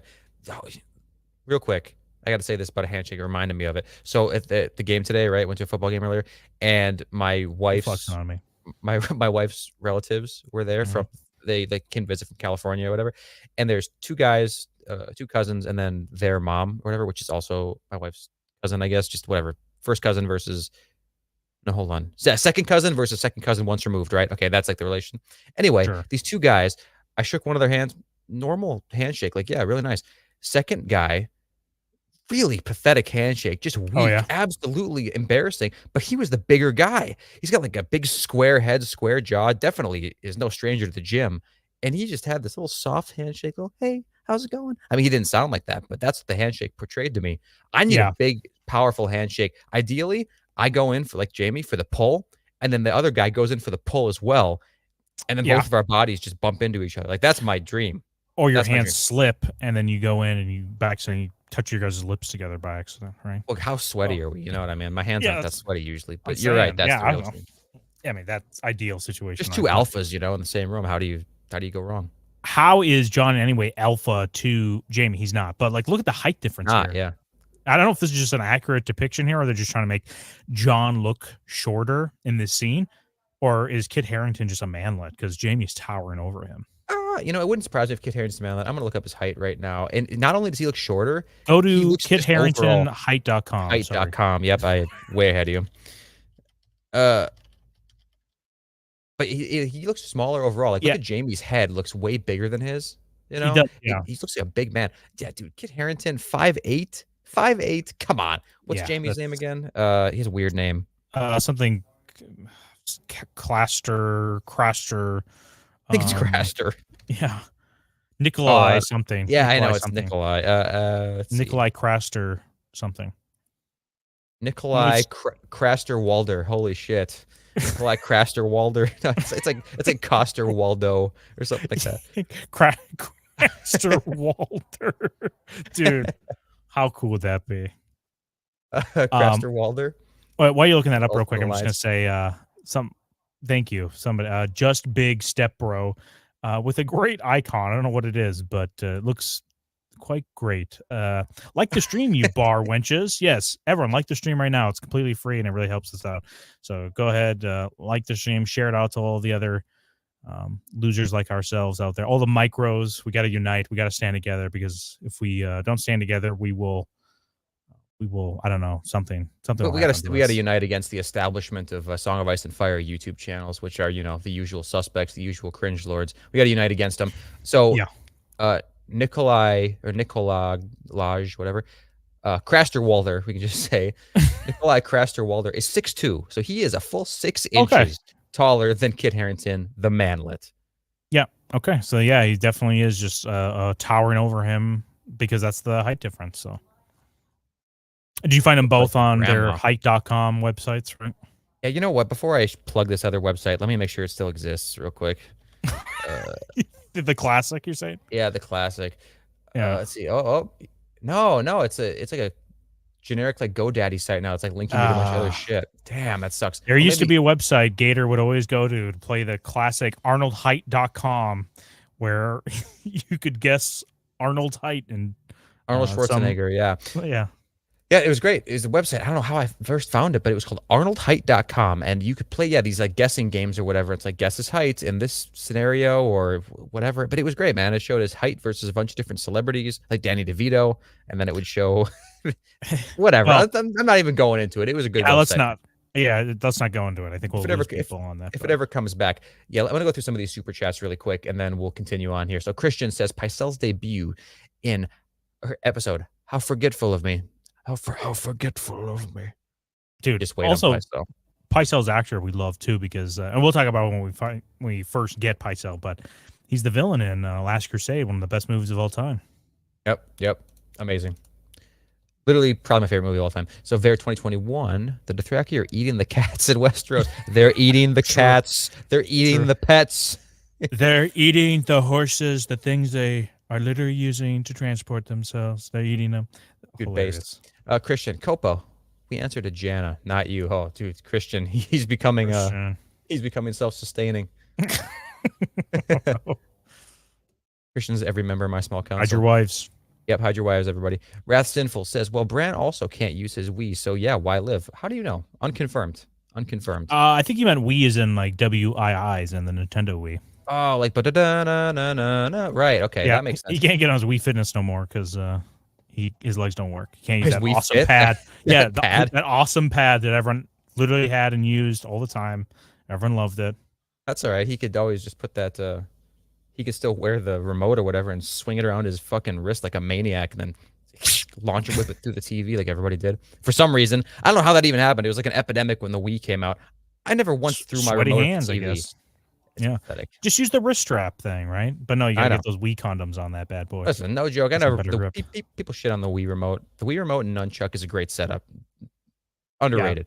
Yeah, let IJP know down in the chat. He's here in the he's in the chat right now. Yeah, let him know how stupid he is for not liking the Wiimote. The Wii is the only way to play Budokai Tenkaichi 3. Just letting you know. Jesse the Fool says Winterfell should have a Waffle House. Not enough like ghetto fighting going on, really. Dude, I guess you do have Tyrion sleeping with the animals, but that's more like hillbilly than Waffle House. Yeah, there's Waffle Houses on the Iron Islands or in the Neck, I think, but not in Winterfell. Yeah, big time. John says, I'm gonna say it. Ned Stark is the GOAT, and you guys need to respect him. No one else died for the diss like him. Your brother or your lover, dude. Yes, that's true. That's a great one-liner. But Jamie would have, if he'd been speaking to Jamie in that moment, like your sister or your lover, Jamie would have clapped back and buried him buried him, like what always happens. Later on, when we see that interaction with Jamie and Ned in the throne room, and they have that exchange of one-liners. Oh, so good. Ned is technically the last one to deliver a line, and then he just kind of walks away. But that doesn't mean he won that interaction. I guarantee you gave Jamie like another 2-3 seconds to cook, he would have delivered one. Or maybe he already had one on the tip of his tongue, and Ned had already turned around and started walking away. Because if Jamie delivers a new line when Ned's already walking away, he's just going to look like a bitch who's like, can't let it go or whatever. I don't think that Ned won that properly. Christian says, tell me Gator is not thinking of taking the black. No. Well, we're going to talk about taking the black here later when there's a discussion on the King, or I think it's on the King's Road, heading up to the wall here soon. Bilal and Joy here. Our hilts hurts. Thanks for asking. Howland Reed is the reason there's a chair in the corner of hotel rooms. Fact check true on that, man. Yeah, the Reed chair. The Reed chair. What a bitch. The Rizzler 213. First Vagar, second Vermithor, third Caraxes. Vagar, this is the David Lightbringer. Right. No, I know. So Vermithor, I think, is pretty cool, and Vagar obviously is cool too. She's the Gilf, right? But I mean, Caraxes. He had Vermax above Tessarion, the Blue Queen. Oh yeah, just wait till we see actually a good Vermax. I don't even know why Vermax is on the list at all. I don't know. Yeah, that's a bad list. Bad list. And I'm sure he's only using House of the Dragons, right? He's not using Balerion, because Balerion has to be like the GOAT. It has to be the top. I was gonna say, like, how does Balerion not get more than Vagar? Like, that's just basically the same thing as Vagar, but one up. So I don't know. I also love the canon of Balerion just decided to die after King V sat on him. He's like, all right, I think I'm done. Yeah, that's enough. Let's call it wraps. I've had a good life. Just throw me in the trash. Jogador CMM. Are you guys boyfriends? What do you think? Yeah, I don't know what you call that. Some people that are like deeply in love with each other but have wives. Yeah, right. I don't know. You figure it out, you know? Adrian Garcia says, you insult me by skipping my last super chat. After all that loyalty, Walder Frey is literally me. All right, show us the super chat that we skipped. And we'll bow to you. All right? Yeah, let us know if we did skip your super chat. We're just kind of going in chunks here so we get to the episode, but just at us in the chat and we'll read your comment. I don't believe Adrian it exists. Garcia. Walder. The Rizzler 213, that we probably agree on everything politically. I'm glad you guys aren't like a Song of Ice and Fire YouTubers right now, going making politically unhinged takes of the universe. Yeah, we're not going to be those people, and I think we've seen probably the same stuff of people doing stuff like that, and it's pretty cringe. We probably do agree, by the way. I think we have attracted people that are aligned with us politically, but honestly, I'd rather be with some people that can hang and can joke around. Like, Elfie, I was just gonna say. Elfie Holtner here says the Mountain video was fire. Yeah, I'd rather someone agree with us that the Mountain video was enjoyable to watch than agree with me politically. We want to have fun with this universe. Look how fucking good that beard looks too, man. I know. Look at that, like what could have been, missed opportunities. Croesus Blackfire video idea criticizing David Lightbringer's takes. Yeah, okay. Never ending video. I know, it would be a long ass video. Someday, man, you would love to get in some kind of like manufactured beef with either David Lightbringer or like Preston Jacobs, something like that. Just us instigating it, and it's not personal or whatever, but we'll make it sound personal. I'd love to do that. Maybe we will someday. The bigger one, I think, is like Red Team Reviews, because he's like actively poking people on Twitter. At least Preston Jacobs, he just kind of his streams are good, but then also he just goes into this weird tirade on his stream. Then he's like, "Okay, you guys don't like what I have to say. Well, I'm just gonna ban you. Okay, you can just leave." It's like, dude, I don't care if you hate everything I say. You're welcome to chat. Just sit here and listen. But we're not gonna change what we say because we have to say. It's like, come on, dude. Right. I wish we had more. I wish we had more haters too, man. I wish we had people in the comments just shredding us constantly or whatever, but that just won't happen. People like Echo Chambers too much. But yeah, like you said, Preston Jacobs, it'd be hard to get beef with him because he does know his shit so well. Like, I guarantee you, like we know this universe pretty well. We've consumed all the content. We love the universe. We're not like casuals, right? But David Lightbringer, I guarantee, or not David Lightbringer, Preston Jacobs, he knows this stuff inside and out. Like, he could pick you a quote like from a specific chapter, and he'll tell you exactly where it's from. Like, it was on this page of this book and this paragraph. It's like, okay, I can't do that. So if people, I just feel like that kind of thing could be thrown in your face, like discredit what we say, even though we're talking about like the likely density of Robert Baratheon's balls. You know what I mean? Even if that's the Yeah. topic, I just feel like it's not going to go over well. I'd love to do it Right. though. Yeah, I mean, we just like to hang out and have fun. But whenever people have cringe takes, we definitely gotta try to dunk on them because they're super cringe and probably can't hang. Hang is in Right. like having fun and hang and be witty, whatever.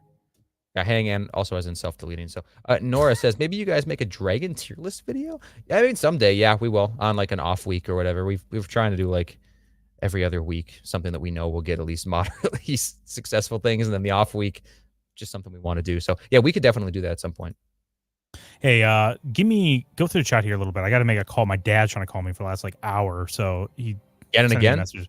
Yeah, and it's pictures of Okay. you, so I'm worried. So give me like 2 minutes here, okay? Okay, sounds good. Yeah, so I got to go through the chat again. We've only been starring or saving our super chat, so I'm gonna have to actually. Dorn probably has a Waffle House. No, dude, you think Dorn is that ghetto? I don't take it as that ghetto. It kind of seems like, you know what though? It is pretty ethnic. It is pretty ethnic. Has anybody in this chat ever actually been to a Waffle House? I mean, I'm sure you have, right? But have you been to like a ghetto Waffle House? I've been to one Waffle House one time, and it was in fact a ghetto one. It was definitely no fights happened, unfortunately, or whatever. But it's such a disappointing experience. I grew up in the Midwest. Okay, so Waffle Houses are all down south. I'm like, where the hell? I've never been to one of these places, and I've always heard about them. And I expect to see some kind of a giant, nice boutique Belgian waffle. Not necessarily boutique, I guess, but it's like, dude, it's called a Waffle House. Can I at least get a high quality waffle? It's what you're known for, right? It's a Waffle House, or at least give me an option. Maybe I get a Belgian waffle. Maybe I get a waffle sticks. Remember those little Eggo like dippers? But speaking of Eggo, that's all they have. You go to a Waffle House, they just give you like a double size Eggo waffle. That's shit. That's shit. That is a terrible experience. I don't even know what else they have. I saw that one waffle and it was okay. I'm a waffle guy, but that's not a fan of Waffle Houses. Yeah, Marina Wilson's 499. Thanks for the super chat. Says, tell Preston that George is right about House of the Dragon, and tell Red Team Reviews he's boring. You'll get them both very angry. Yeah, I know. I mean, Preston, I think would be super easy to get angry, but we don't want to just be banned from his chat. We'd love to like I said, have some back and forth beef. It would just be super fun. But I don't think anybody else would think of it as fun, and they're just like, oh, we're above that. We like to give our college level analysis, like a college course on House of the Dragon and Game of Thrones. And you don't like the bullshit, you know? We like to just talk like we're talking to the guys, right? And Red Team Reviews, yeah, Red Team, he's been all over the place, man. Like doing different content over the years. I can't believe, like, dude, lately. Like just today, me and Don were talking about some posts he's making on Twitter. No buen. No buen. No one. Before I read this next super chat, I want to make sure I'm not missing. Okay. Just the super chat or this regular chat right there. Are you guys gay? Yeah, gay for girls, unfortunately. We wish we were different. We're born in the wrong sexualities. Octavia, in what city in Westeros do you think is the most ghetto? We see King's Landing, but like, what if Old Town or Lannisport is like Detroit? See, I don't think so. We know for a fact that Old Town is like a classic town. It's probably something you'd find in like Eastern Europe, like an old timey place that's still pretty functional, like somewhere in Poland or some shit, right? Romania, Hungary. But Lannisport, maybe. I guess it could be kind of on the sly, a little bit like Detroit, maybe a lot of crime there, but I don't think so, man. It's like, and we only hear good things, and they're rich as shit. They're rich as shit. Everybody's wearing gold all the time. Maybe that's one of those things, though. The most ghetto people kind of flaunt their wealth, right? Like they wear chains and stuff. It's like, who cares about that? Correct. You never catch me wear anything like that. Holy dude. Came back.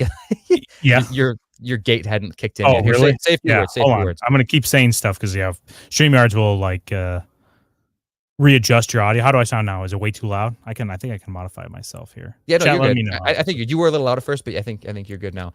What does this mean? IBS Gator versus Preston? IBS, like irritable bowel syndrome Gator? I thought too. IBS. Yeah, maybe. I don't know. Hey, real quick, Yeah. this I was thinking about this. What city in Westeros do you think is the most ghetto? Octavia said maybe Old Town or Lannisport is like Detroit, but I said no way. Like Old Town is great, and Lannisport, I doubt it. What do you think?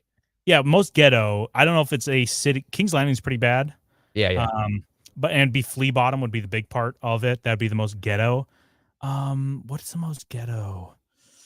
It's a good question. Not the Twins. Twins is perfect. Crashers Keep, another great area. I guess maybe, Molestown is probably pretty ghetto, right? But it's Yeah, not maybe. like a highly built up area like one of these cities would be. So I would say Flea Bottom, most like ghetto, gross area. But I don't know. That's a good question. Maybe we'll do a whole video ranking the most ghetto cities within Westeros. It would be fun to do that if we have enough information on it. It would be super fun. Croesus Blackfire. What's the Israel Okay. song? Was from, Bravos? The Iron Banks there, right? No. Well, I don't know. Iron Dome. We had a video. We unlisted because we're like, you know what? I think people might not be understanding our sense of humor right away. Oh, yeah. But me and you made a video. It's the 2-state solution for House of the Dragon. And we talk about how there could possibly be a 2-state solution for Team Green, Team Black. And there's, if you guys know this creator out there, Phoenix Ashes, I think. Phoenix Ashes of whatever. Yeah. No, She's like a Polish person who is super hypersensitive to Palestine as well as Danny. So we just kind of hit the right nerve on her. And she's like, I can't believe these people are making light of the situation. It's like, dude, the 2-state solution, there's been how many deaths around this situation? We're just having fun. Also, funny enough, she has a video talking about like, are Targaryens Nazis or something like that? I'm like, okay. Okay. All right. Yeah, we're anti-Targaryen on this channel. Don't say something like that. Don't talk about the TQ, the Targaryen question. Right. The Rizzler says, best place to live, though? Best place. Old Town. Somebody's. Yeah, I was going to say, somebody else said. Or Highgarden. Reach. Yeah, Nora was saying the Reach would be the best place to live. It's kind of lame, but yeah, the Reach definitely. The mild climate. They have really like high upscale civilization or whatever. What am I trying to say? Like low crime, high standard of living. That's what it is. I don't know how they have like this perfect mixture of everything, but yeah, it'd definitely be somewhere in the Reach, no doubt. Yeah. I heard the Rizzler again. Need a vid on the 2-state solution. Yeah, we might redo that one because I think it'd be funny to do it now that we've kind of built an audience that might like that. Beforehand, it didn't get that many views, but that was a good video. Maybe if we did serious though. Yeah, it was like more of a serious. Maybe we should do like a joke or like a regular format video, I guess. Closer to when House of the Dragon Season 3 will come out. That might be a good idea, actually. Because you know what? Our House of the Dragon videos got okay views around the season. So we'll see. Hey, what's up, A1? Just saying hi. I don't think you were here for last week's stream. So what's going on? What's up, A1? Okay, we got to keep my father derailed this stream as well as people wanting us to get into beef on what's it called on YouTube with other people, which is funny to think about real quick. Just spend like 10 more seconds on it. They have to have seen a couple of our videos. We've been around long enough. We've had big enough videos now. They could try to deny, like, oh, our hilts hurt. What do they do? Video essays or something? They make some comment like that. You know exactly who we are. Who we are. And also a reminder, guys, you got to spread the good word about our hilt hurts. There's so many of us out there that don't have a good little area where we actually can, be little stinkers, be ourselves, be the fellas when we talk about this stuff. And you have to be like, well, I don't know if I would do that to a sex worker. It's like, shut the hell up. She's a slut. I was going to say that in our mountain video. I totally forgot. We were talking about like Pretty Pia or whatever, like the sex work is real work incident or whatever. I just forgot to say it. But it's like, yeah. Like, again, Preston Jacobs knows a lot about whatever, but as soon as you call somebody a sex worker, it's like, okay, dude. Yeah, right. Discredited. All right, get out of the Howland Reed chair and come over here and sit next to me and we're going to have a talk. Speaking of like really, or scenes that kind of age poorly, did you think of this whole time that George R. R. Martin wanted these two to have a relationship later on? Oh, dude. Like every line. There was so much tension in this scene. John was trying to get into Arya's pants so hard. He goes, Arya, I have something for you, but it has to be packed very carefully. And she goes, what is it? Yeah, close the door. And then it's not a toy. I know, it's not a toy. And she goes, it's so skinny. But you know what the reality is there? John had this thing made to the same exact specs as his own unit, just scaled up a bit. If anybody in the chat doesn't know, it's the exact opposite of a chode, super long and skinny. That's called a fleckin' shillelagh. So you have your chodes, and then you have fleckin' shillelaghs. That's what John's got. He's packing a fleckin'. What? Fleckin' shillelagh? Yeah, there's no way. That's the word for it? Why is it a sentence long? It is now. That's what it's called now. What does he say? Oh, there's some other lines in there that are so funny about it. Oh, and then John says something about like you have to be quick with it or something like that. And then Arya's like, winks like, I could be quick, wink. And he's like, stick Yeah. it with the pointy end. And she goes, oh, I know what end to use. Literally 2 seconds from grabbing his crotch. I And know. then John fumbles it and starts talking about naming your sword. Then the mood's killed. Real quick, your thoughts on naming swords. I know the Hound has a strong stance on it, and I was on his side a little bit about it, but after seeing him like try to rep that helmet and trying to really embrace the Hound name, it makes me think like, dude, if you have a thing about naming swords, why do you have a thing about like naming yourself and having yourself like your own like branding, having the Hound helmet, right? It's like just pick the lane. It's either you like naming things and branding, or you don't like it at all, and you guys just fight and kill people. I don't know. You know what I'm saying?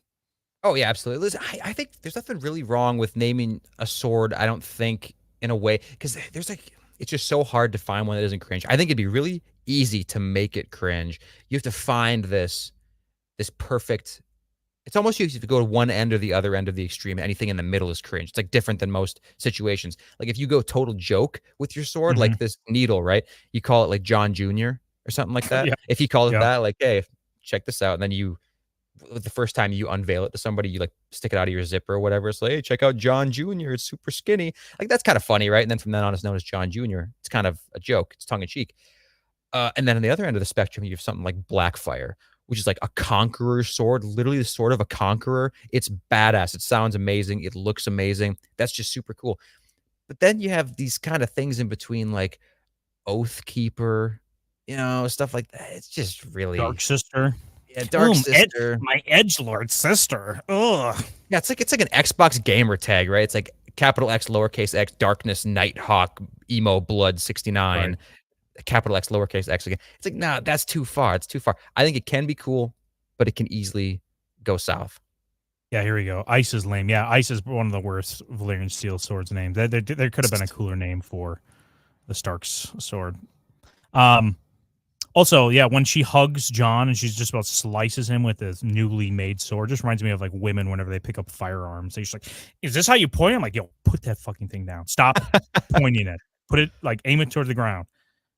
Women. Am I right, guys? Women. Speaking of ghetto, man, there was one time I saw this video that was reposted, but it was on a Facebook Live or whatever, and it was these three very, let's just say, ghetto people in a car, right?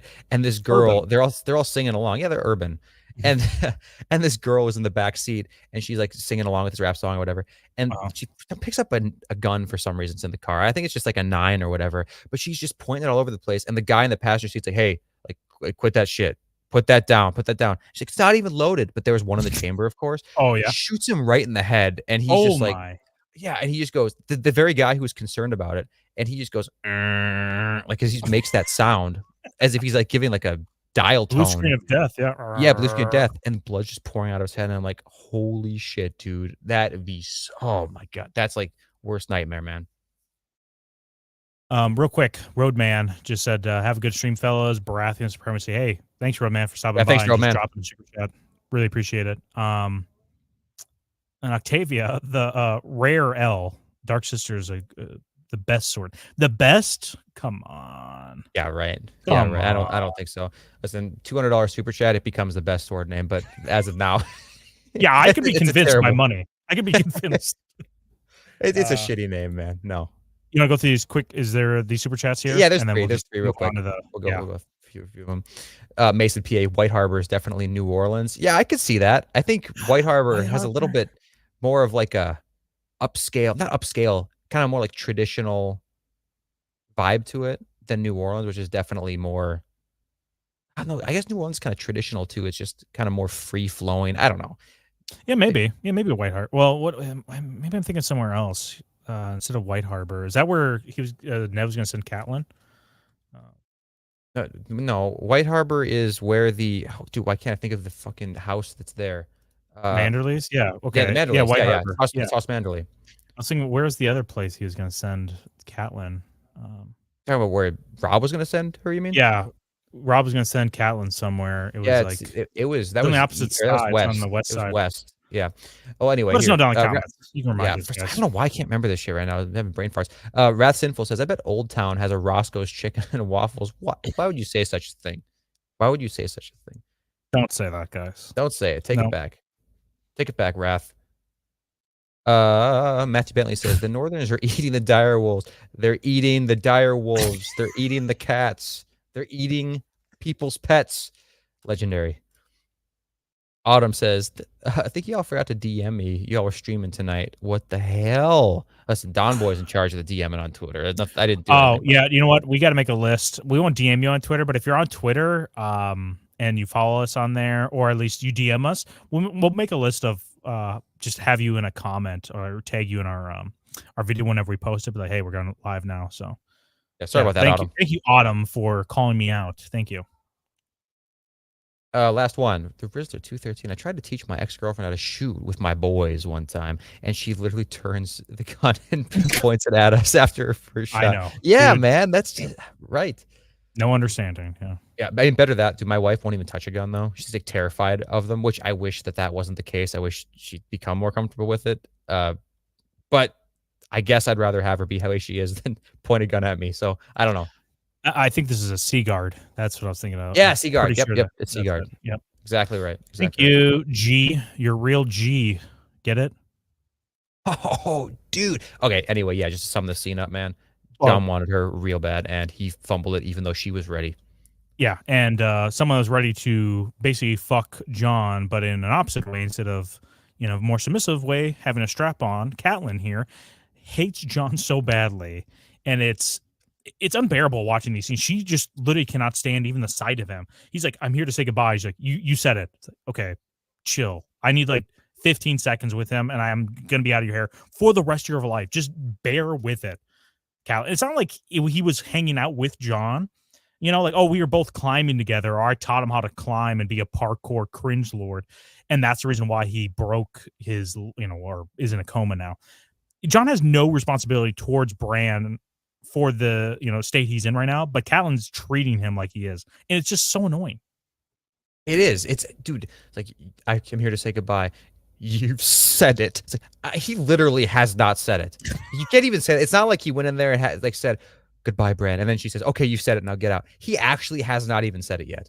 It's just embarrassing. Like she had to feel embarrassed by that. She made an absolute fool of herself there. And also, she looks like a leathery alien, man. She looks horrible in this episode. From start to finish, she looks so bad. But it's also a poor choice of words by John when he's like, we're going to go walking beyond the wall. It's like, yo, let's just go beyond the wall. Don't say walking right now. We have no idea if he'll ever wake up, let alone walk again. Come on, dude. That's true. It's false promises. Also, it's funny. I was watching the whole episode, I guess, when they show Bran. He's actually a pretty cute kid. Like, he's definitely like a kid you see in movies and stuff like that, which is funny because he matured and all those British genetics came out later on, man. He looks disgusting when he's aged. I don't know if you've seen him recently. I think I was scrolling on like Facebook or Instagram or something like that.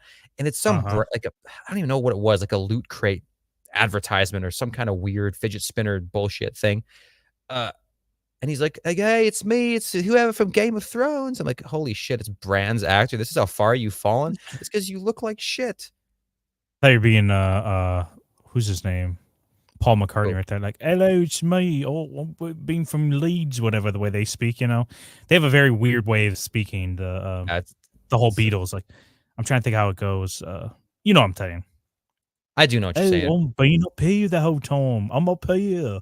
I have to think about Paul McCartney because he's one of the most overrated musicians of all time. So, well, I hate that Ned can't put his woman in line here because he walks in on this whole situation and doesn't really address it like, yo, dude, fucking chill, bitch. Instead, he gets in there and she's just like, you want to leave? I'm not going to be able to do this. I can't do this by myself. It's like, dude, that's literally loser think from Catelyn. Ned's like, you have to do this. So it's not a question of whether you can or can't. It's like, you have to do this. So just like suck the fuck up. And we have to do our duty here. And she's just crying the whole time. And it's obnoxious. Well, dude, Ned, yeah, he doesn't defend John at all or anything like that here. But you have to understand, this is a rare me defending Ned moment. You have to understand what's happening here. He's about to leave with the boys and go hang out away from Catelyn indefinitely, which is something he's been looking forward to for a decade and a half, literally a decade and a half.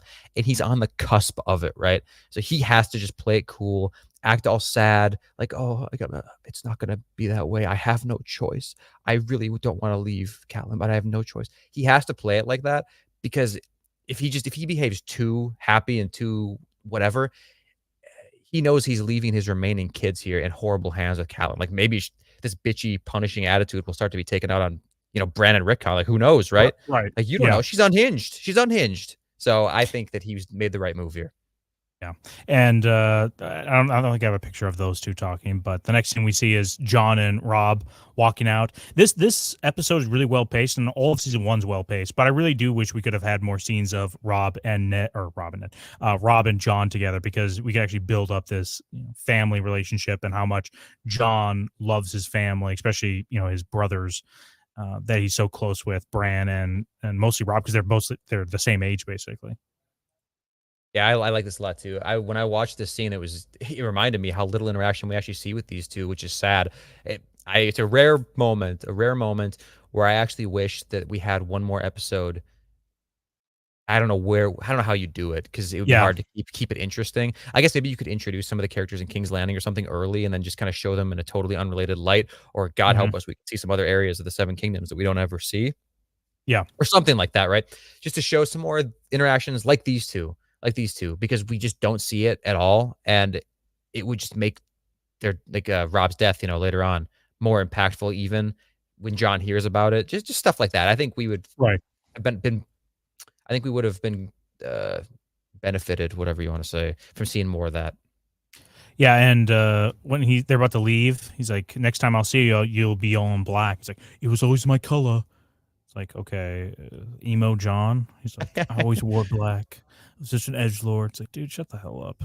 Rob, he probably replayed that that line in his mind again and again and again on that thing. It's like, how could I say something so stupid to my legitimate brother? How could I say something so fucking dumb? That's like one of those normie conversations you have at work where they're like, "Oh, don't talk to me until I have my coffee. Black's always been my color." It's like, as you're leaving, you just say this to every person, especially if you're leaving your job. You have like the same recycled line over and over again as you're leaving. Like, not gonna miss this place, or I'm gonna miss it. Always like the cafeteria food here. Hope it's nice out there. It's like, oh yeah, it's beautiful. It's gonna be a great weekend. It's like, oh, happy Friday. No, I work through the weekend. Oh man. It's like, oh. Nice. Love those conversations. I can't have enough of them at work. One of the best scenes, I think, in the first couple episodes is this delivery that Sean Bean gives as Ned Stark. That he's like, you can feel it in his voice as he tells Jon, like, "Next time we talk, we'll talk about your mother." And it's like, I'm holding back. I wonder how many interactions there were like that for Ned be like, "Oh, I want to tell you about your mom, but I can't tell you about your mom." And also just think of Jon in the situation. He's like, "I wonder if my mom's still alive, or if she ever even thinks about me," because I know how mothers are and how much they care about their children. Because I see Kat, even though she's batshit crazy and hates me, she loves her children with like unconditional love. There might be somebody out there thinking and loving me like that I will never be able to talk to, or I just need to find. And this whole time, Ned's like, "Oh, no, she's actually dead. She's dead, and I'm not actually your dad. You just live in a fucking lie." Or even if it is not, let's just assume it's not Lyanna. It's still like, you're withholding this relationship he could be having. I was gonna say, man. So let's just assume it is Catelyn or Lyanna Stark for a second, right? Lyanna and Rhaegar's. Why not right in this moment? Like he's like, "Hey, could you is my mom? Does she live? Does she care about me?" Without revealing anything, Ned could literally just say like, "No, I'm sorry, son, but your mom died a long time ago. Like I didn't have the heart to tell you, whatever." At least that, because now Jon, that's like a little tiny bit of closure, right? Yeah, it's a little tiny speck of closure that he can now go in peace to the wall with, that like little tiny bit of added peace to his mind. I don't know why he wouldn't at least say that. He could have also told him that a long ass time ago. That's not even a lie. He could have said that to everybody there. He could have told Catelyn, and it wouldn't have done anything wrong to anybody. He could have told Robert that too. Right. Yeah. And like, he could have just said your mom's dead, and it could have just like summed up, or at least would have tied that loose end. He wouldn't have been asking about it. But now he's lets that wound fester, at least be irritated all the time whenever Jon wants to ask about it. He's like, "Yeah, we'll talk about your mom later." It's like, okay, well, she's clearly alive, because my dad would probably say she's dead if she was dead or knows anything about her. Right. Just mishandling this, but the scene still lands. It's still good. And this is the last time Jon sees like a lot of these people, and Ned being probably the most impactful one. Dude, it's amazing. I love this scene so much. Like I said, even if Ned should have revealed more to Jon, that little bit, it is great, man. It's very emotional. It's hard not to like get a tear in your eye, when you see it, just because what happens to all of them. Also, this scene really emphasizes how much Ned Stark does not look like a Stark in the I show. know, dude. I literally thought this was like, dude, it would be awesome if he had the black hair because then he looks like his son, right? It looks legitimate. But when he looks like Sean Bean right here looks like a Tully, He does, right, yeah. with his like red hair and everything, and then Rob looks like his son. The whole thing with Catelyn is that she hates John's because John looks like the spitting image of a Stark or like what a Stark should look like, and her boy looks like a redheaded Tully boy. Right. Oh, I know. It's really it's I don't know why they did that, man. It would just hit so much harder. I know they don't even go into that at all here, really. That Right. Catelyn doesn't like how Rob looks like her and blah blah blah. But they're not afraid to show how much disdain she has for John. So I don't know why they Yeah. wouldn't just add it. And the whole like Sean Bean not looking like a Stark exactly, was it just too difficult to keep his hair that color for 10 Yeah. episodes, one season of a show? He's not even in the show after this. Like, why not? How hard is Right. that? Yeah, and you see it in remember the pilot versus like the reshoots for season 1 episode 1, right, for the pilot. You can see his hair definitely looks different for the first iteration of it. And maybe they just kind of realized this is very difficult or it's really, I don't know. What could that be? Doesn't look good. I don't know. Whatever. It doesn't look nearly as good as it does here, but it definitely needs to look black. And that's the reason why I mostly don't like the changes within House of the Dragon is because it just doesn't make sense why they made those changes, especially with Rhaenys's hair. Rhaenys's hair is supposed to be black because the seed is strong. Are you flipping us around right now? No. Keep me at the bottom. Keep me at the bottom. Power Yes, sir. bottom down. Yes, sir. But yeah, Rhaenys is supposed to have black hair. The seed is strong. Huge plot point in this first book / season of Game of Thrones. But yeah, those little changes do impact it. It's like a little butterfly effect, right? That George talked about. Butterflies. Butterfly effect, like where you change one thing in the past and then it Did George come up with that? That's very deep. Here, Ras Info says, you guys must have never been to Roscoe's. I have not been to Roscoe's, but I mean, listen, chicken and waffles, I mean, how upscale could it be, man? Yeah, come on, dude. Rat's or send us some Roscoe's. Yeah, send us a 1600 sample. Pennsylvania Jesse the Fool, 499. It's funny, on the book, Tan starts talking about Bran, and John tries to comfort her and says, I don't need your sympathy, bastard. You guys funny? It's sad. It's sad, but it's kind of alpha. Yeah. Catelyn. Nora says, I love Catherine's bastard phobia. She means I love Catherine. Sure. I love Catherine. Catherine, top character of the whole Game of Thrones. Love Catherine. But Nora, you telling me you're anti-bastard? What's wrong with bastards? Dude, bastards are awesome. I don't know how many times I've said this. Well, maybe just once on this channel, but my dream, and Don knows this, it's not my dream, but I would love it. Just walking down the street one day, I look over across the street, and I see a guy who's like maybe 15 years younger than me or 16 years younger than me, and I can just tell that it's my son. I can just tell that it's my son who's had a great life, and I did nothing to do with raising him, but I clearly fathered that kid. That's the dream. There's so many people I walk by, run into, maybe not on like a daily basis, but like months, right? Go by and I meet another one. Looks just like your brother. And I'm always just like, oh, Gator, Really? saw your brother again today. And I try to take pictures just because the hair. It's mostly the hair. And right, I was gonna say, like, how could they look exactly like him? No, it's mostly the hair. But see, my brothers living this dream, and I'm not. That's the Rizzler 213. Everyone in chat, subscribe if you haven't before I piss myself. Do you guys want Rizzler to piss himself? If not, you better subscribe. More. Yes, I was gonna say, actually, Rizzler, maybe you should flip flop that a little bit. Maybe you should piss if they subscribe, because I think maybe that's a better motivator. Yeah, maybe based on our chat. Yeah, I think we are piss hungry boys. Give it to us, please. Oh yeah, I'm piss thirsty, man. Joseph Larkin, I used to watch David Lightbringer, but he treats his audience like shit. If he disagrees with them, or if you disagree with him on something, I also don't like. Okay, I also don't like. He's okay with a lot of the bad changes in House of the Dragon. Well, first of all, if you disagree, or our audience, if you guys disagree with anything me and Don say, I mean, we're gonna ban you. You might as well unsubscribe now. It's just anything we say, even the most minute little thing, If you like a Waffle House, you're banned. Well, it's just so funny that me and you go over the top with it, and but they'll just do like the passive thing, like, oh, well, they're just like catty women online. Well, I'm not going to talk to you, or we'll just ban you from the chat. I don't want to engage with you. I don't like your opinion. It's like, no, dude, we're just going to literally call you out, basically cyberbully, you here, but not do anything to you, right? Yeah, exactly. But if you don't agree, the mountain is the lawful good, then you're out. Yeah, you definitely should uninstall and go into your garage, turn your car on, and just rewatch our videos on loop until you actually get the point. So yeah, just kick back for a while. Christian, the seed is strong. It's about Sweet Robin. Dude, the seed is strong with Sweet Robin. His seed is the strongest. Mother's milk. You know how fertile that kid is? He hit puberty like 10 years early. yeah. Yep. Sweet Robin, Azora High, Princess Promised, will probably sit the Iron Throne by the end of all of it. So, okay, real quick, when I rewatch this, dude, Robert, I should say, he's pissing into the wind here. Do you see how like windy it is? You see the flags up there on the upper left? They're clearly pointing towards him. Mm-hmm. And Robert's just pissing straight into the wind. He's pissing behind a tree, but it's not even fully behind it. Based off the wind right there, trajectory of it, he's just pissing on himself. Is this like a funny bit that he's setting up here?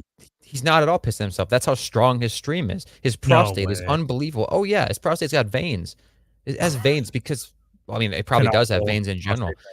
Yeah, it's canonically. It looks like a weird little mutated tumor thing, but it's actually just a muscular prostate. It shoots the stream so hard. Listen, I'll accept that maybe he's getting a little bit of piss on himself, but it's only because it's hitting the tree so hard. It's bouncing back off onto him. It's not because the wind is taking it. Yeah, someone's saying here the chorus Blackfire. The wind is being blocked by the hill. Yeah, I mean, you definitely don't see like a ton of wind, but his cape behind him is going with the wind a little bit. But yeah, definitely just, dude, piss the other way. And also you'd be showing Ned a little bit of his member, and I think he would appreciate that. Instead, he's just showing everybody else there who can't even get a good angle. So many times. Yeah. What do you think of this scene? This it's almost like over the top tea time. Yeah, he down here. I like this scene, man. I would see this kind of thing. It would be nice to have this if you didn't have to set it up. But you have to set it up. In real life situation, you would have to set this up every single time. But because he has people to do it for him, and he doesn't have to think about it at all. He has absolutely no consideration. Because in real life, even if you did have friends and like a bunch of people that are willing to help set it up and stuff, some of this stuff is probably still yours. You don't want to lose it. So you kind of have to keep a little bit of stress open in your mind about like, okay, did they get did they get that chair? Did they get my good knife? It's like, okay, in this situation, he doesn't give two shits. It's extremely comfortable. You know why I like the scene a lot, though? When they show the different perspectives, they make Robert look huge in this. They make him look giant. Yeah, he looks really big. I wish that he looked imposing like that more often. It's just because of the shoulder thing, right? Like that big puffy coat. But I like it. Yeah, and this whole interaction here, they kind of just reminiscing, talking about going on the road, which I feel like Robert should be doing, like the King Jaehaerys thing, where he's making the rounds, just being a man of the people, because that's his strength, is like relating with the people versus doing all the politicking that Tywin and other leaders would be really good at. Robert's a good face of it all, right? A man of the people. Right. So doing this probably would be great for him. I don't know. I mean, it's probably cheaper in the long run, him just walking around doing that versus sitting in King's Landing trying to make himself busy within the Red Keep, Oh, yeah, absolutely. For sure. And you know what else good about this scene? The energy between these two, or like the chemistry, I guess. It's really good. Like it feels like they're old friends. I think it feels a lot like they're old friends. Like they're reminiscing about the past, like that, thank the gods for Bessie, the tits, whatever. That's really good. And then it flows so like naturally into the Daenerys thing, like the rider and the knight who brought the message about Daenerys marrying Khal Drogo or whatever.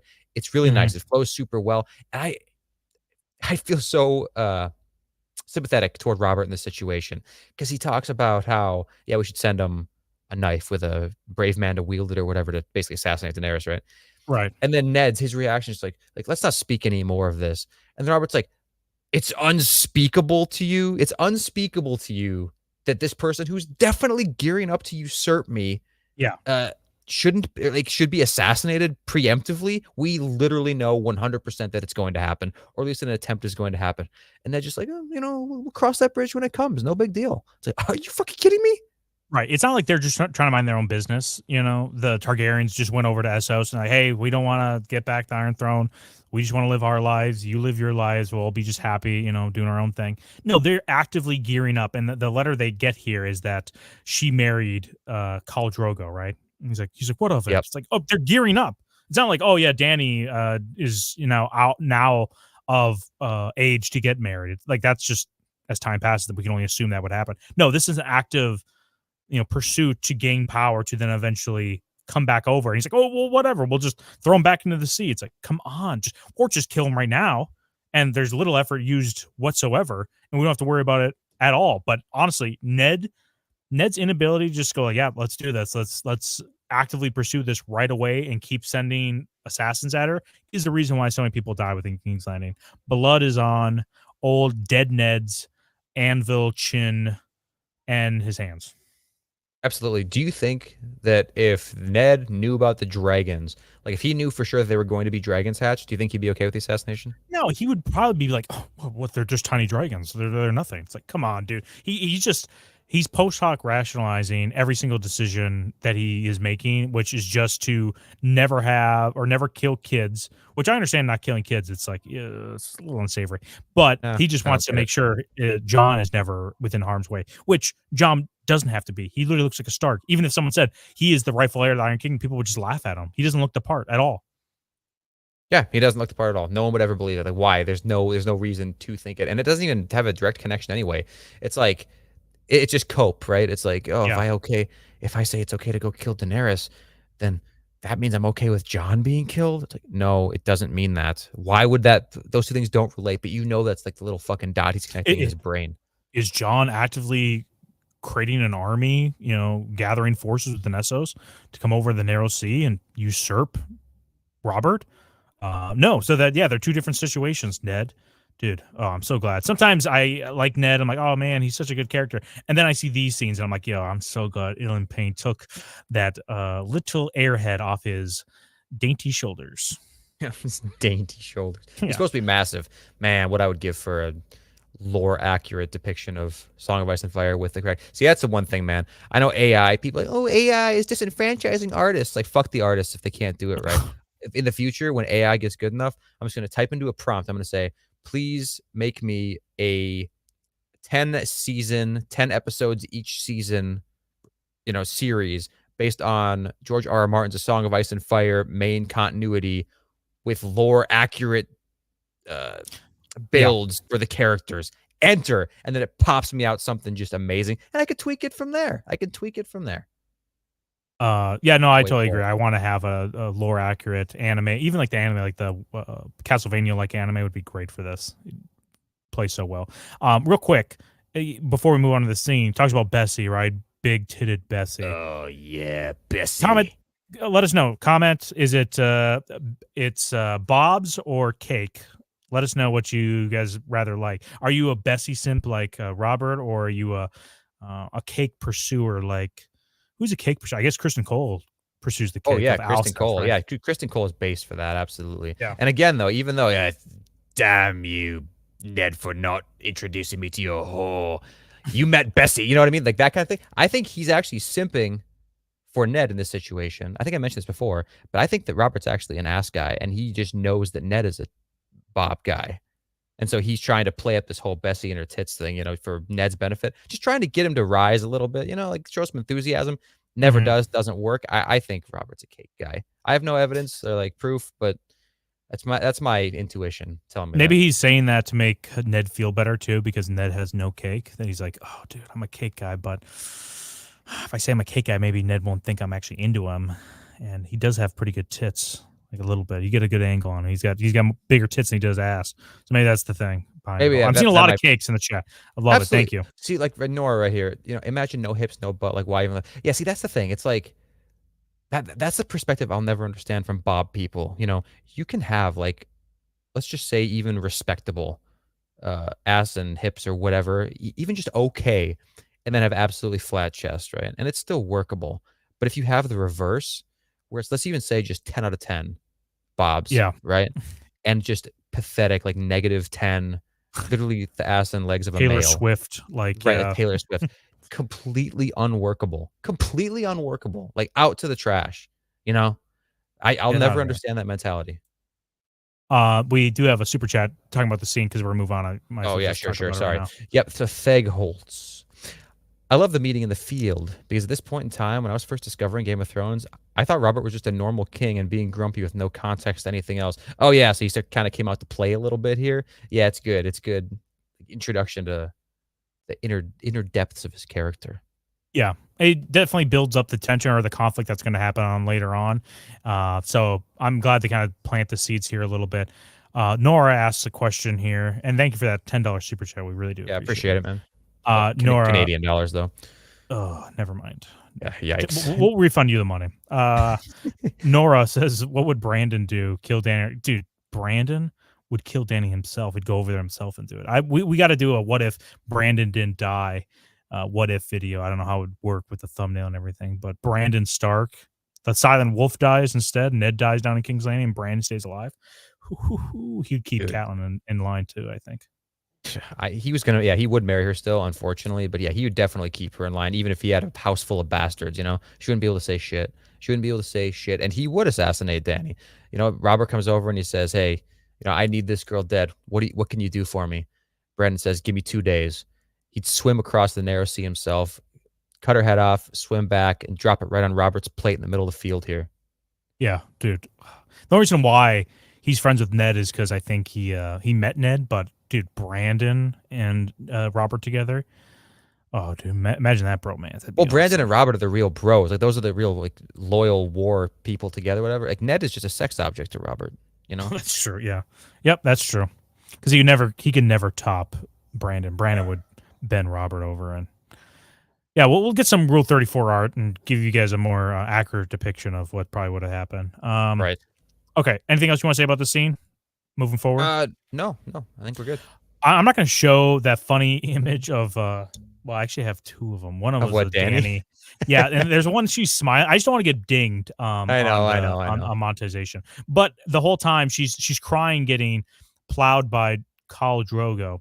But then she looks at the eggs and she just stares at the eggs, and then she starts smiling. What are we supposed to get from this? Like, it's I mean, later on maybe we're like getting something from it. It's a weird scene. I think it's the worst scene in all of this episode. No, I don't think it's the worst scene in this episode. The worst scene in this episode is the lesbian teaches her how to. Oh yeah, we got Drogo. It's like, she can finish a man or whatever. He's like, finish him? What do you mean? Now I understand. It's like, what the fuck did you think? You should have said shoot fat ropes. I would have understood what that meant. Yeah, I'm much more familiar with that. It's Westerosi slang.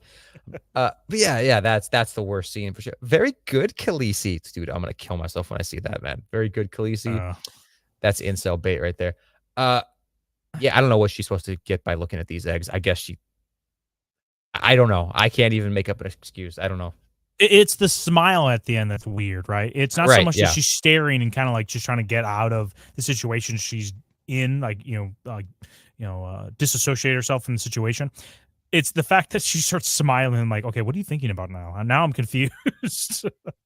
Yeah, I know. It's something with the eggs, right? Like, I would almost be more okay if they didn't even show her look to the eggs and then smile. If she just started smiling straight up like a psychopath, that's actually much more not realistic, reasonable than looking at the eggs and doing it. Now it's just confusing. She has no context for these eggs. It's not like she experienced dragon eggs in the past or dragons, and she's like thinking back to all the good times or whatever. Like, absolutely not. And it's not like she got these eggs as a kid, so she's like thinking back to the good times of her life. She just got these eggs as a present for the wedding to the man that's currently graping her. That sucks. Yeah. Another reason why Danny sucks. We should have added this to our reasons why she just for some reason smiles when she disassociates and thinks about egg. Maybe she just likes the eggs. Maybe, I don't know. Okay, I like eggs. So my wife likes eggs. What's the next? Oh yeah, so Jon and Tyrion. I gotta skip over that. I grabbed the screenshot for it, but I'm not even gonna show it of Danny. Jon and Tyrion are up on the road, and we get to see that Benjen brought in 2 grapists to the crew to bring up to the wall, and this whole interaction's good. There is world building here, or at least establishing through exposition, or like it's organic exposition, I guess, but it does feel a little forced where he's like, yes, my father was hand of the king. Yeah, to the king that your father, to the king that your brother killed. It's forced, but I think it's to a good degree kind of forced. And then they leave it alone. I don't think they go over the top like we see in like The Witcher or Rings of Power or other TV shows recently that they'll just exposition dump and it doesn't feel organic at all. Jon Snow. Hey, Tyrion, why do you read so much? Just make a conversation. Like, I noticed you read a lot. And what does Tyrion say? What do you see, Jon Snow? Or whatever. What do you see, bastard? And Jon's like, I see a little shithead who won't answer a simple question that I ask him. He's trying to turn this into a riddle. It's like, how about you just answer my question? I'm just trying to make small talk here. It's like, why do you read so much, Tyrion? It's like, what do you see? A dwarf, somebody nobody likes or respects. My father wish he would have had a full-sized person. I could have been discarded with the trash if I had been born in a common situation. It's like, dude, I don't give a fuck if I'm Jon Snow. Just answer my simple question. Let's move on. I didn't even mean to make this a big thing. I'm not trying to activate your little ego. I didn't want your life story. I just want to know why you read so much. You read all the time, and I don't read at all. That's the question. Right. If you want to get away from like the troll stereotype, don't ask people riddles when you're this short, you know? Like, seriously, stop. man. Just stop. It's like just answer the question. Toss on the coin at this point. Just pay the toll and move on. Exactly. Yeah, this little back and forth, but it does show you a little bit of Tyrion's, you know, his capability, like to turn a conversation versus the Stark on like slow mode or whatever. It's like, oh, okay, I understand. You doing a riddle. You turned it around on me. But the scene, I think it's pretty good. But we get to see a little bit of Jon realizing how shitty the wall might be. It's like that's just the first sign of, the wall actually might suck. And these people are given the choice of circumcision, castration, or the wall. Jesus, circumcision or the wall, boys? Like, oh, I'll take the wall. It's like, really? I'd get circumcised again before going to the wall. Yeah. What would you chat real quick? Castration or the wall? What do you pick? You got to choose one. You take the black and keep the balls, or you just take the balls off. I'm just gonna live as a free man down in Westeros. Gator, what would you pick? Oh, okay, yeah. Oh, sure. yeah. I posed the question. Pressure's on. I don't know. Can I just take one? Can I keep one? Split the difference? I don't think so. It just sucks, man. Like normally, if it just meant I can't have kids, it's like, yeah, I could deal with that, I guess. Like, especially in this type of environment. But man, your T goes down so much. Your balls create like half of your T. If you remove your balls, then your pituitary gland or whatever has to like try to make up that slack. And good luck, man. It's not going to happen. Not with no balls. You're going to be low ass T. I think I'd go to the wall. Okay, A1 says the knife. Yeah, literally the only person taking the knife here probably doesn't have balls. Yeah, no, Probably, I think A1. Let us know if you have them or not. We don't know. Yeah, that's true. That's wrong for us to assume that. Yeah, I think. So you taking you going up to the wall, taking the black? I think I'll go to the wall. Yeah, I think I'd have to too. I don't think it would be nearly as bad. Me and you are both northern boys, right? We like the cold a lot, so it wouldn't be nearly as bad as like like Satin being from like Old Town. Even though, I guess he's not getting castrated. I think he just came up. Well, maybe he was castrated before. Maybe there's no option. He was just I got to come up there. But yeah, the going from Old Town all the way up to the wall sounds like hell on earth, right? But if you're already up in Winterfell, can't be that much worse up there at the wall, temperature wise. Yeah. Right. Especially too. Listen, I mean, you and me both. Like, if you pose both of us the question, we both get to go to the wall. That's not bad. We can hang out up there, do some pranks on these rascals. You know. A1, you got to get some real man balls and then get back to us on whether or not you want to take the black or not. But having no balls and just saying you'd rather take the knife, no. Once you experience like the testosterone, like energy or whatever, like you won't want to go back. I don't know if anybody's in the chat, if any guys have ever been like super sleep deprived or whatever, or like on a super shitty diet for a while, that T level goes down a little bit, you really start to feel like shit. I do not want that all the time. Nope, neither do I. So we're both taking the black. Anything else from this scene? We'll move on to the next one. No, I don't think so. I think we're good. What'd you think about this assassin coming up here? Too much talking for my guy. No one's supposed to be here. Dude, just do your job. Stop. Yeah, make your Stop move. Socializing. And did you like? Oh, how cool is it that there was the knife from House of the Dragon? It has the Song of Ice and Fire. Oh, dude! So cool? Dude, so awesome! I can't believe they made that reference. Oh, it's so cool. Here, it's like I'll show 300 years later, and they did it. They survived the whole time. The little knife. King Viserys' knife. Oh, he's so cool. He's so cool.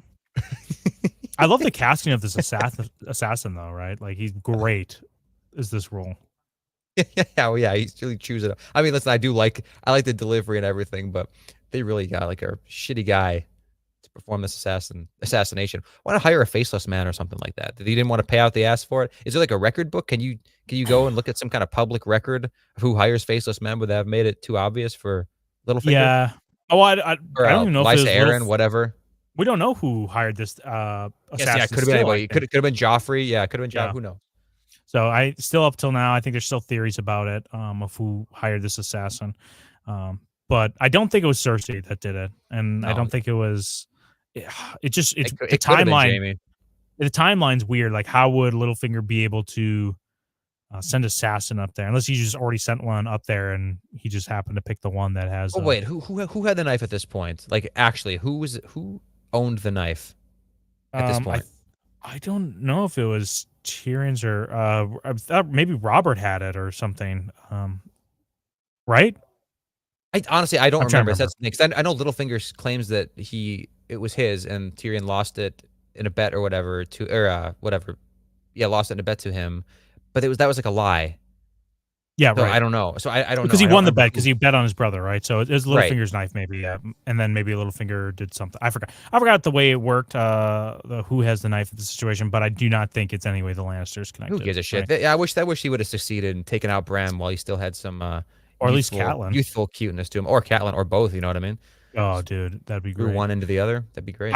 I can sympathize with Catelyn in a situation where the dogs are barking outside. I love dogs, and we're going to talk about dogs here later in this episode. But hearing dogs bark constantly is super annoying, especially if they're not your dogs. It's like, dude, shut up. Yep. They're out there. Someone take care of these dogs. What is the person doing out there with the dogs? You know, I guess there's a fire going on. Maybe that's the reason why they're barking. But is there not a dog handler out there? Like, yo, do your job. Is this about the assassin? Kyle Pauly says it's the exact same weird Ukraine simp shill that just had to go at Trump. He's talking about this assassin here. Maybe. Damn. What a poll right now. Yeah. Do you think he dropped the same line at the golf course? You were supposed to be here. No one was supposed to be here except Trump. Yeah, they always get the weirdos to do it, right? Never like I guess who's his name? Yeah. Okay, so then we get into Dany and her slaves here.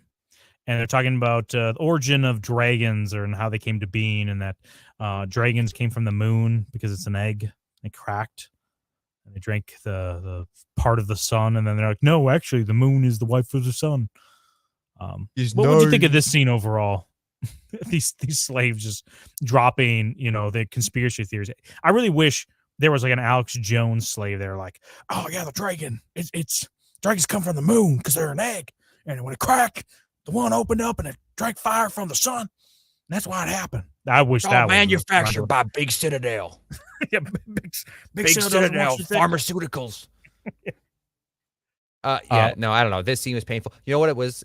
It'd be nice to be in this situation if you are as stupid as Dany, because if you have any sort of mental competency to you, it would be extremely painful. Because how do you like navigate a social situation like this where both sides are telling you very sincerely and very like they're trying to be really nice and like heartfelt to you something that's just completely wrong. They're trying to really help you out and like give you knowledge, and for a fact it's complete like immature, primitive bullshit. How do you even navigate that conversation? Because one, these two sides are at conflict with each other, at least their statements are, and you're kind of the person in the middle who's supposed to be the one to believe one of them or the other. And she ultimately does pick a side, by the way. She's like, leave me alone with her. And if I were her, I would have probably phrased that a little differently. Like, okay, you need to leave me alone with this bitch, to make it seem like those other girls are like, oh shit, he's going to punish this girl for blaspheming against the moon goddess and her husband, the sun. But instead, it just comes off like she only believes this one girl, which is really insulting to those other two slaves, which I kind of feel bad for them. Either way, it's a good thing Dany's an idiot. Yeah, good thing Danny's an idiot, but if I was in that situation, I knew both of these sides are idiots, but they're speaking with such confidence. I hate being in those like situations where someone is so confident and I know they're 100% wrong, but I really don't care to have this discussion with them to prove that they're wrong. Like with I remember I was on a bus and it was I forgot where we were going, but this person in front of me was like, "Oh yeah, the Rogue One, it has who's her name? Rey from Force Awakens," and I'm like, I know that's 100% wrong. I know it's 100% wrong. It is not even like just because it's a black-haired girl. Dennis Hoffman that's British. What I say, Dennis Hoffman? No. Oh yeah. It was from Seinfeld. Yeah. When someone's so confident about it, I'm like, I really don't care to like argue with you about this. So you can just go ahead and say this.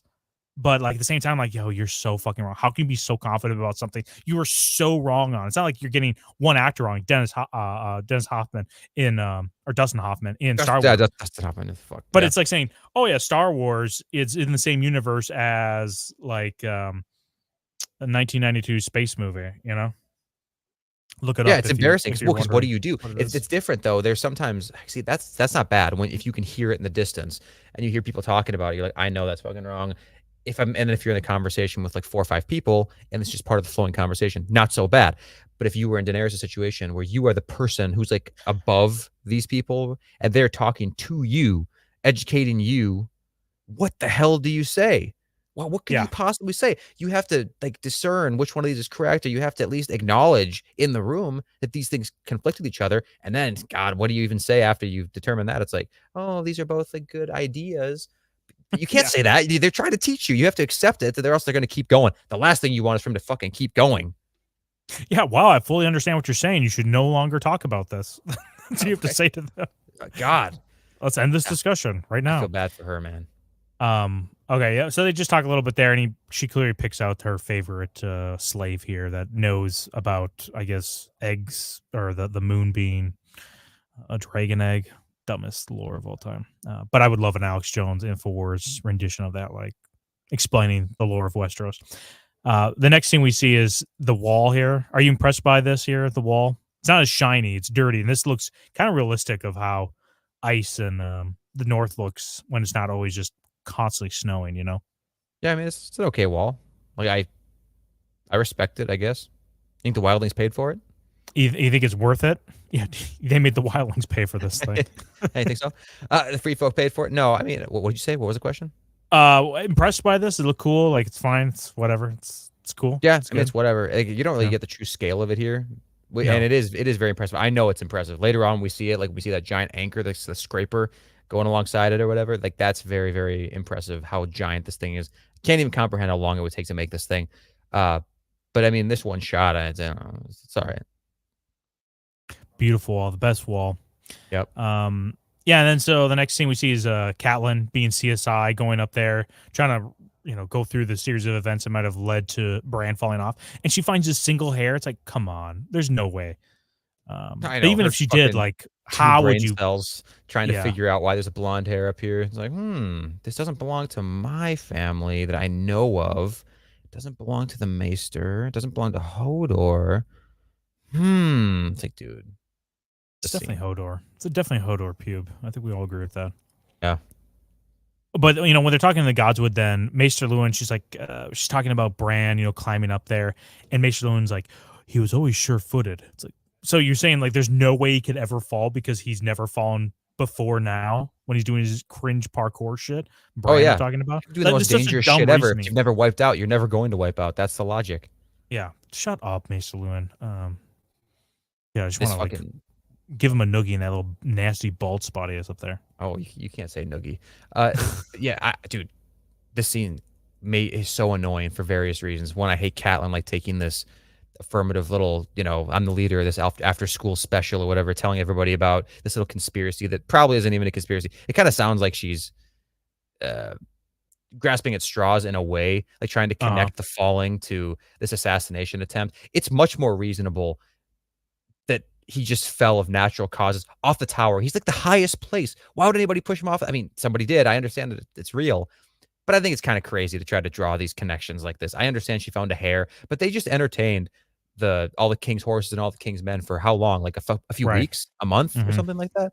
Are you telling me that no one with long blonde hair could have ever gone up to this tower in the last month that they've been here? It's not like she was working with a 12-hour time frame. You know what I mean? Yeah. And then she starts implying it's good. It's very Lysa energy from her right now, right? Where it's like, I gotta follow up on this, and they're clearly behind us. We gotta get down to the bottom of it. Even though she's 100% right that the Lannisters are somehow behind Bran's falling, not the assassination, but at least him falling. She's right, but the line of logic and the evidence behind it is so flimsy for her to be so definitive in her assessment. Yeah, for sure. And then she starts talking about how this is a conspiracy with the Lannisters and blah, blah, blah. And then Theon, little bitch Theon starts to chime in. If it comes to war, you know I'll stand behind you. I just hate it. He's just so try hard. He's so try hard. Yeah. It's just like in episode 1 when he's trying so hard to impress Ned that it totally turns Ned off to the idea. Like before Theon spouted off about the war, every single person here probably had the same thought in their head. It's like, dude, yeah, this might come to war. And if so, we're going to be ready to fight behind the Starks. And then Theon opens his mouth and says, if it comes to war, you know I'll be right by your side. And then suddenly everybody's like, hey, you know what? On second thought, war is pretty cringe. I think that's probably... Yeah. Theon No, is I a mean... buzzkill. He's a buzzkill in the room. He just is like he's overdoing it. Like, oh yeah, I'm definitely behind you guys. You know, he's just trying to like cover up the fact that he definitely is going to backstab him. Like, oh yeah, like when you're trying to throw people off your track, right? That you're really don't care about them. Oh yeah, I definitely want to hang out with you guys. I really like that you guys, and I really want to do stuff with you. But we'll see, maybe later on. And then it never happens. We got some super chats here if you want to. Yeah, I'll read them. Sure. So the Rizzler 499 says boobs are actually coming back in style instead of asses recently due to Sydney Sweeney and Billie Eilish for some reason. Cake all day. Yeah, agreed. And it's one of those, you know, where did we go wrong kind of situations. Like Sydney Sweeney, yeah, I guess she's got nice bobs, but I just don't care. Like I really don't care. They're kind of a dime a dozen. I feel like, you know, how many people have them? It just doesn't make anybody. It's just luck. It's like luck of the draw, right? It's luck of the draw. Yeah. And plus, if you're in any sort of like really good shape, like if you're shredded or whatever, not necessarily shredded, I guess, but if a woman's in really good shape and she's got like nice toned everything else, those things aren't going to be that big. So to me, I look at it and it's just kind of a sign of not taking as good a care of yourself as you should be. Yeah. Also, the bobs really just kind of hit or not hit or miss, but it's like roll the dice, like whether you have them or not, right? There's no like, oh yeah, I got to hard work for these bobs. Like no, you hard work for your legs and for that cake. Shows dedication to the game, you know. Usually. It does. Usually. And what else? What are you going to do with them? What are you going to do with bobs? Like just kind of take a little bit of handling. Slap them? Yes. I don't think so. Probably not. So, yeah, good though. Glad you're on our side. And if you can see the bobs during lovemaking, you're doing it wrong. Like we'll talk later on with Khal Drogo and Danny. So you have the worst position of this episode. It's crazy. Yeah. Autumn. Just don't think she's grateful enough for what's happening. What? Who are you talking about? Shit. I think it might be Danny. What with the eggs? To? Oh, with the eggs. Yeah. Maybe. Oh. Maybe. Yeah, that might be true. She becomes grateful though. I think. Yeah. Over time. Yeah, it definitely is definitely that because then we have here he's thinking about young Griff, honestly, a dragon. Yeah. Oh, yeah, young Griff. Yeah. Young Griff. We're Team Blackfire. Yeah, age appropriate relationship. So Christian says Joffrey paid assassin. Possible, dude. Very, very possible. Yeah. Yep. What about Sweet Robin? If you think about that. Yeah, Robin's like playing 4D chess this whole thing. I'm not sure if he has like a real incentive to do that, but I wouldn't put it past him for sure. G, €5. It's like the exact opposite of Canadian money. That's some valuable shit there. Doing in defense of good Maester. What do you say it again? Krasnus? No, it's Master. It's the Dothraki, or not Dothraki, the Unsullied guy, I think, right? Where he has a good exchange with. What do you mean, Danny. What do you mean, Master? What did I say? I think you said Maester. Did you mean? Oh, Maester? it's because we're looking right here at the fucking screen. Well, in defense of him, there's not enough material to work with. I would like to say that we could do that video, but I don't know how we could do that video, man. There's like no material. Yeah, maybe the Unsullied were begging to be punished. They're just like gluttons for punishments, right? They're just masochists. Like, please remove our balls and call us trash and call us nasty names every day and make us agree the most they want it. fighting force. Yeah, they're asking for it. But they are asking for it. But I don't know how we stretch that out into a full video. We just examined it right there. Listen, if you clutch your pearls at that comment, just please leave. You're not going to enjoy this. You might like a couple of conversations we have, but you're not going to be here in the long run, which is always funny. Go ahead. I was going to say, it's always funny whenever we put out a video like The Mountain and we can see our sub count, like how many subs we get from it. And there's like a ton of people unsubbing, but it's a net positive, right? So, because we get a bunch of people that actually do want to sub to it, but it's just weeding them out, taking out the chaff. Yeah. Exactly. Okay. I think this scene's good. Do you have anything more to say on this?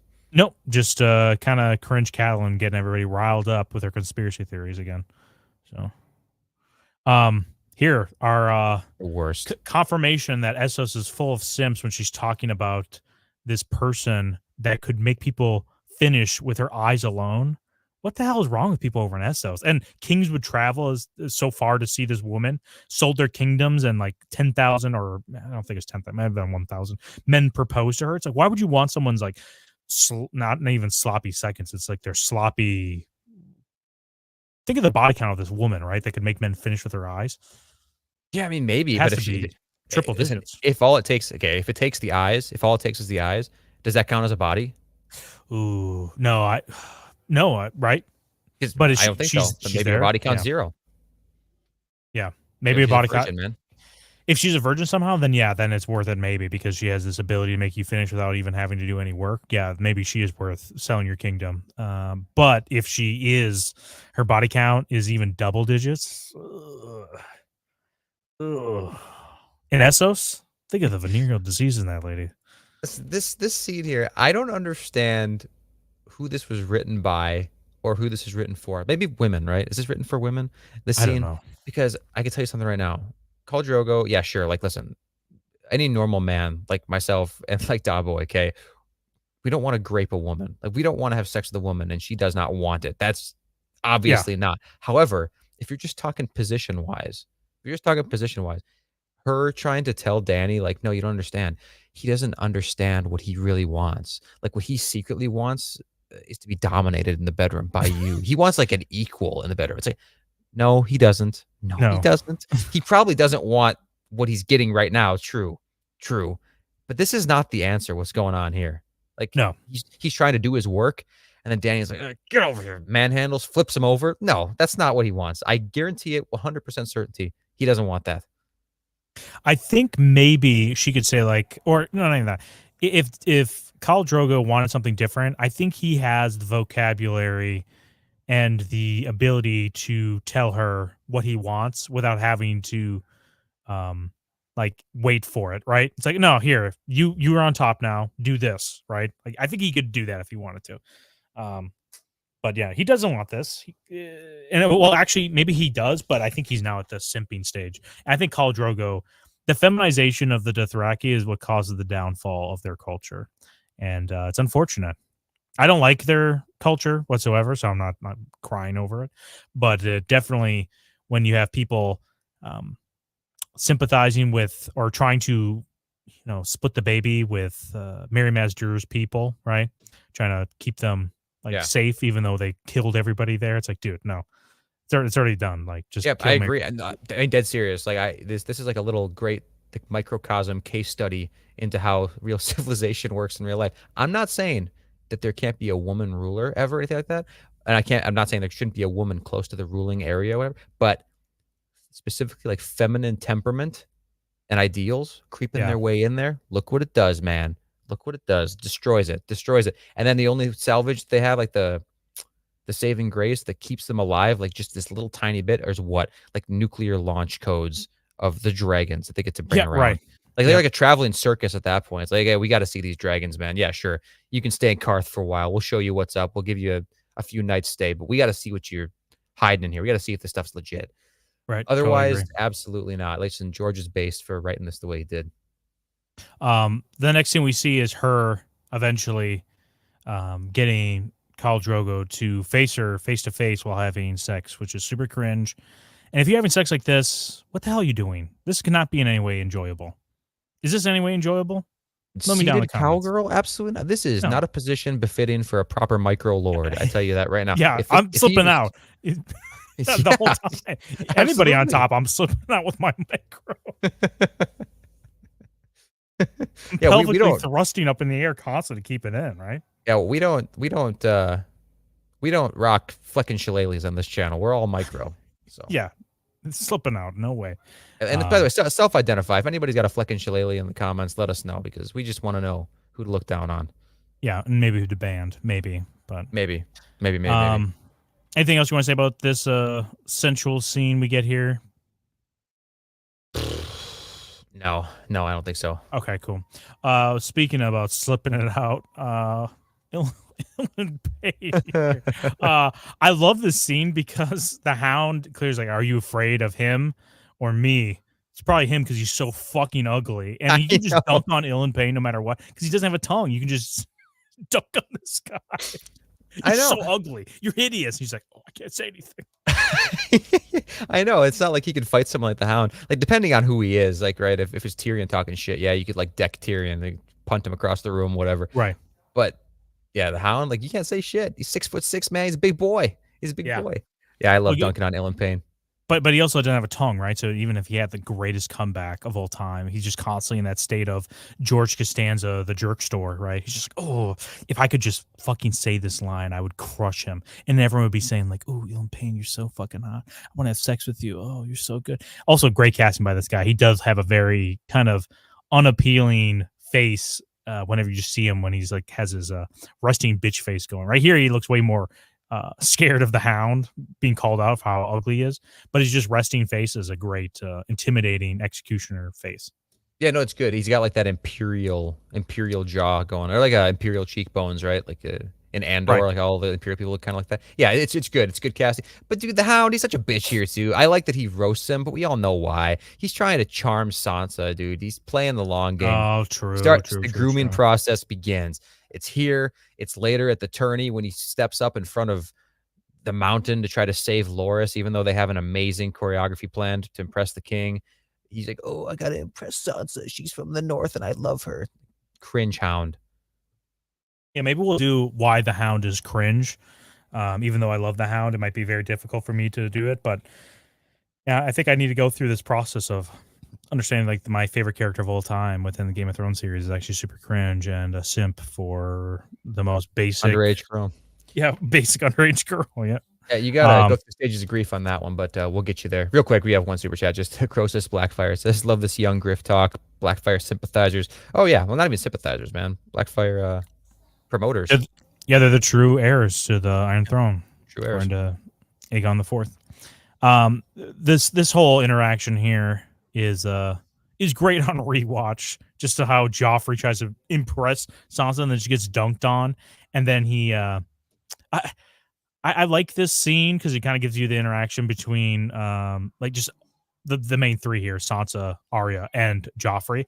But I like the idea that he's like pressing the sword up against his face, and it's like, dude, you can, I don't know, maybe in my headcanon, I want Joffrey to be good, and I'm thinking the butcher's boy is like trying to make himself the victim in the situation where he's like pushing his face purposely in front of the sword, like, oh, you're cutting me. It's like, dude, just lean away from it. I think the butcher's, we referenced earlier, I think Joffrey's kind of a Chad for standing up to the butcher's boy here. He like walks down this interaction, you know, he sees this like hulking figure. True. Hit a little girl in the arm with a stick. And yeah, sure, she tries like to, you know, say, oh, he's my friend. Like, yeah, right. That's like Stockholm syndrome. You don't know what this boy's been doing.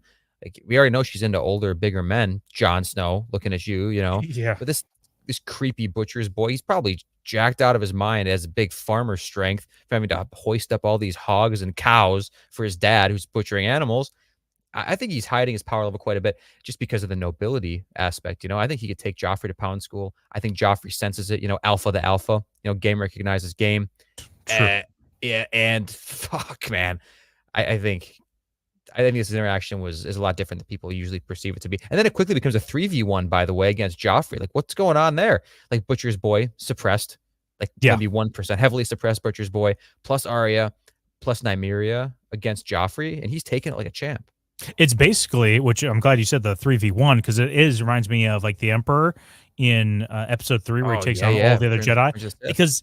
Because then he has almost an Emperor like scene here. He's like, you know, as he's crawling on the floor. And Mace Windu has his lightsaber out here. You know, it's very reminiscent of that, the shot composition here. Yeah, it's beautiful. And I feel the same way about, well, you know what? The Emperor is a villain. Maybe we should do it in defense of Emperor Palpatine. Well, I mean, there was a coup attempt on the Emperor, so. Oh yeah, I mean, treason is treason, right, Christian? But but Christian even here. Is even I don't know. Here? He might have left it either way. Yeah, fuck Christian. Treason is treason. He's every member of my small council. But Joffrey is based for doing this, and I mean, look what happened when it turns into a 3v1. He gets his ass kicked. He tried to stand up for what's right, even though he was at a serious disadvantage, and he ended up on the losing end. But I think he did the right thing. Yeah, I think so too. He tried to stand up for, you know, his love's sister, get out of that situation. They just played a sick trick on him, and now look at him. He's forever mangled by the dire wolf. And this dire wolf should not be. I think Robert has a point where it's like, don't get him a dire wolf, get him a dog. They'll be happier with a dog, which is probably 100% true. But you gotta get rid of these dire wolves. I don't think you gotta kill them, but they can't be apart. You can't bring them down to King's Landing, dude. Can you imagine having that thing down there? Be horrific. Well, it's going to overheat anyway. It's not made for this environment. It's Right. ridiculous. To even think about doing that. What'd you think about her saying goodbye to her dog here? Could you do this to your dog? Like say goodbye and just try to get it to run away? Well, if it's a dire wolf, I mean, maybe No, I could. your dog. Imagine Well, your no, dog. because my There's dog's no going way. to fucking die. Because I mean, I have a yellow lab, and as much as it's like Wow, a doxing your competent dog, I'll just say it's a competent dog. It's like it's Uh-huh. going to die in the wilderness on its own. Like, what's it going to do? I guess maybe somebody could find it and. No, I couldn't do that. I'd rather kill it, to be honest. I'd rather kill my dog than set it free.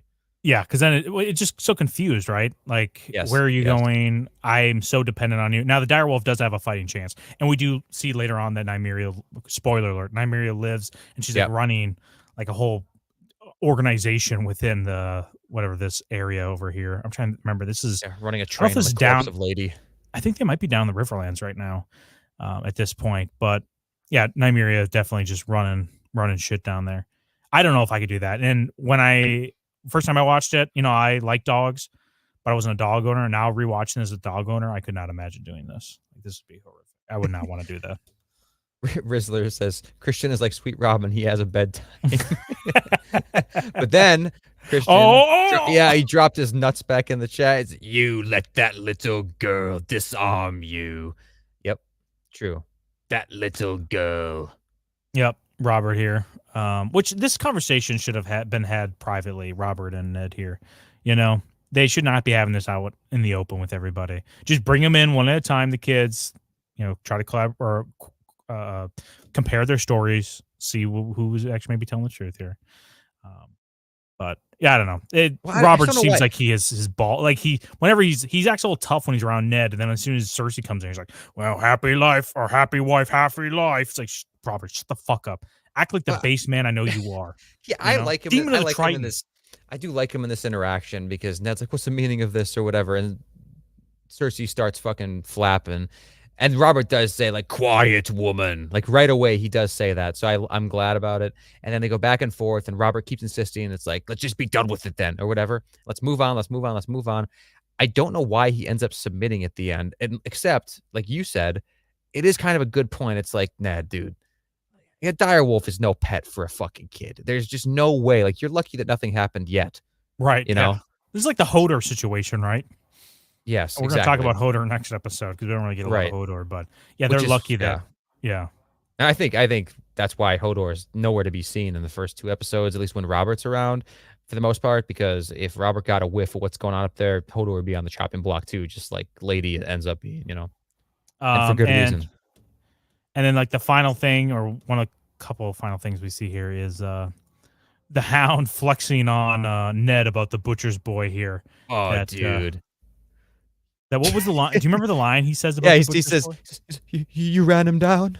He said, he ran not fast enough or something like that. I'm pretty sure that's what it was. And he doesn't even look at him. It's like somebody who's walking away from an explosion, right? Like something badass like that. Meanwhile, it's a fat kid on a horse. Yeah.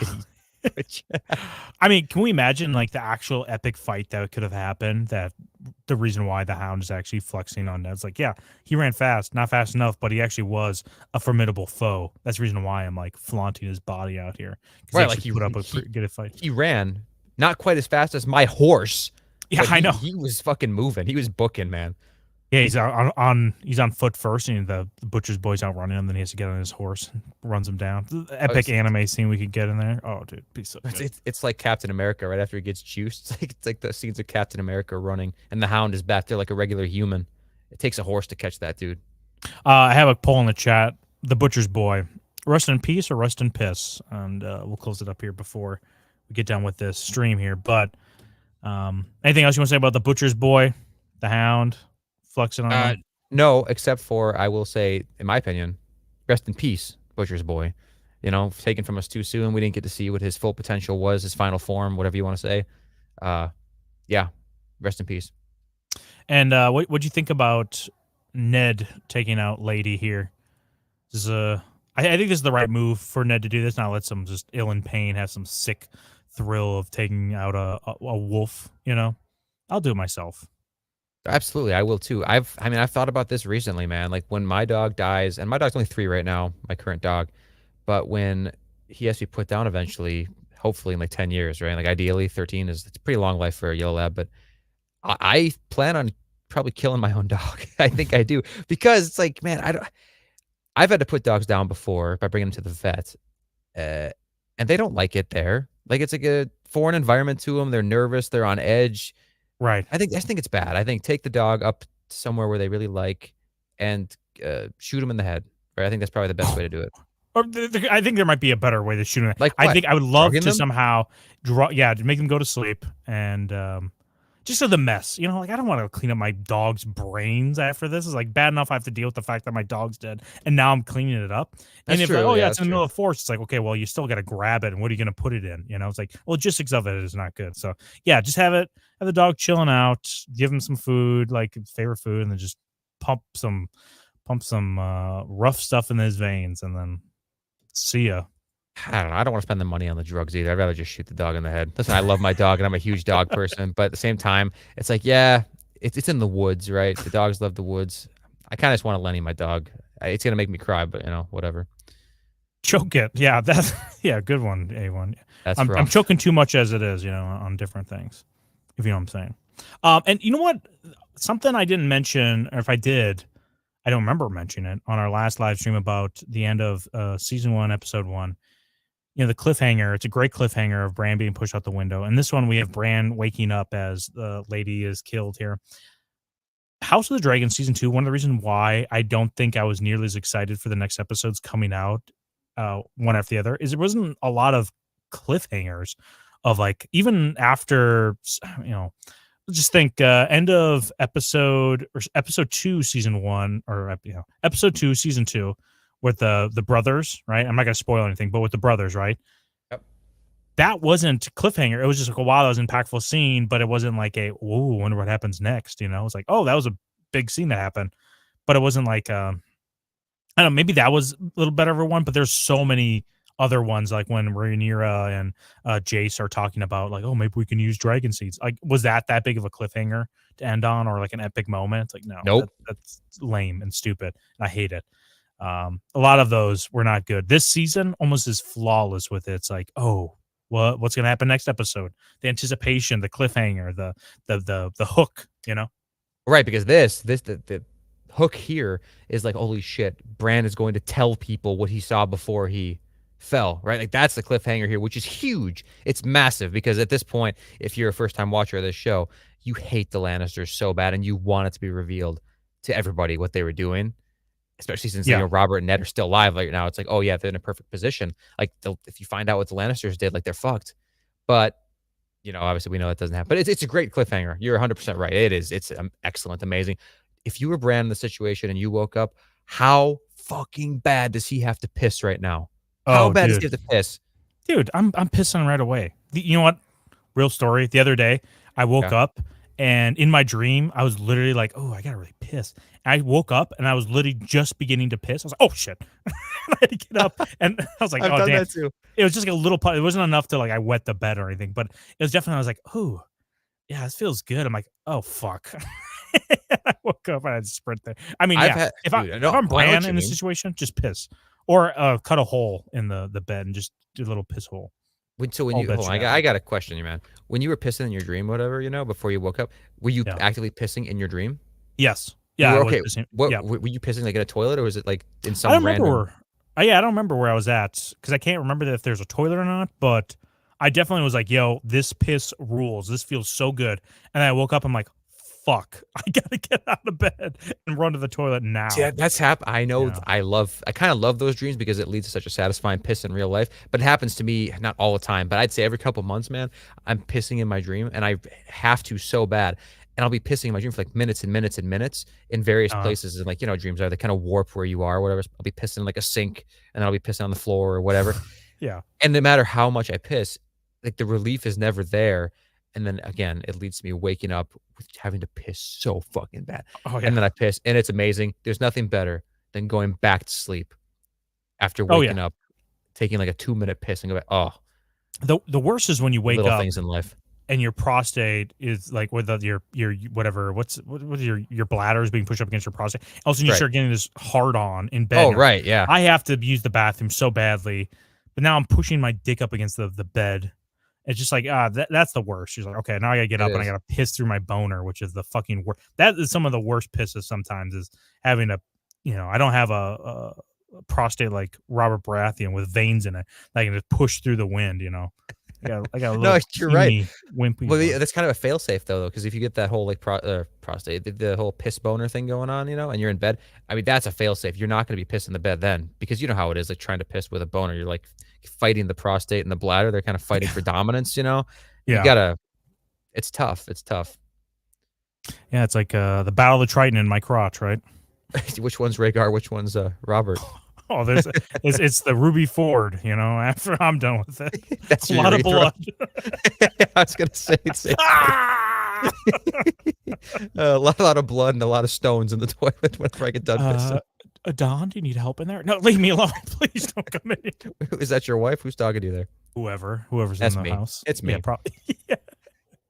Yeah, Please let me shake it. you in the tub. Hey, you okay over there?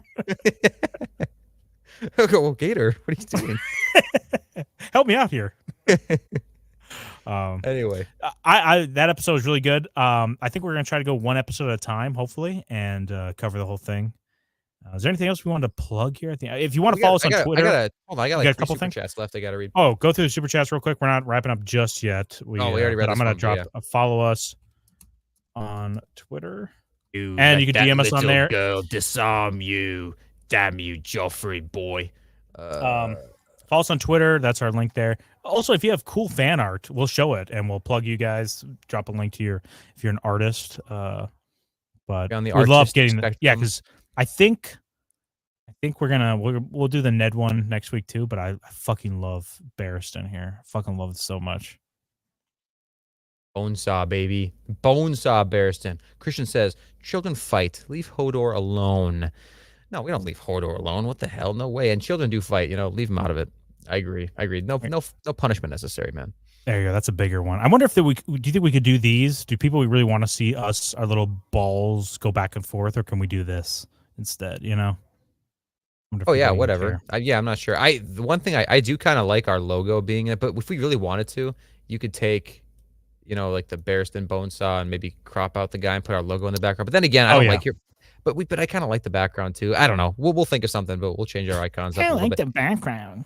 I kind of like it. Are there two gators here? Yeah, you're getting feedback.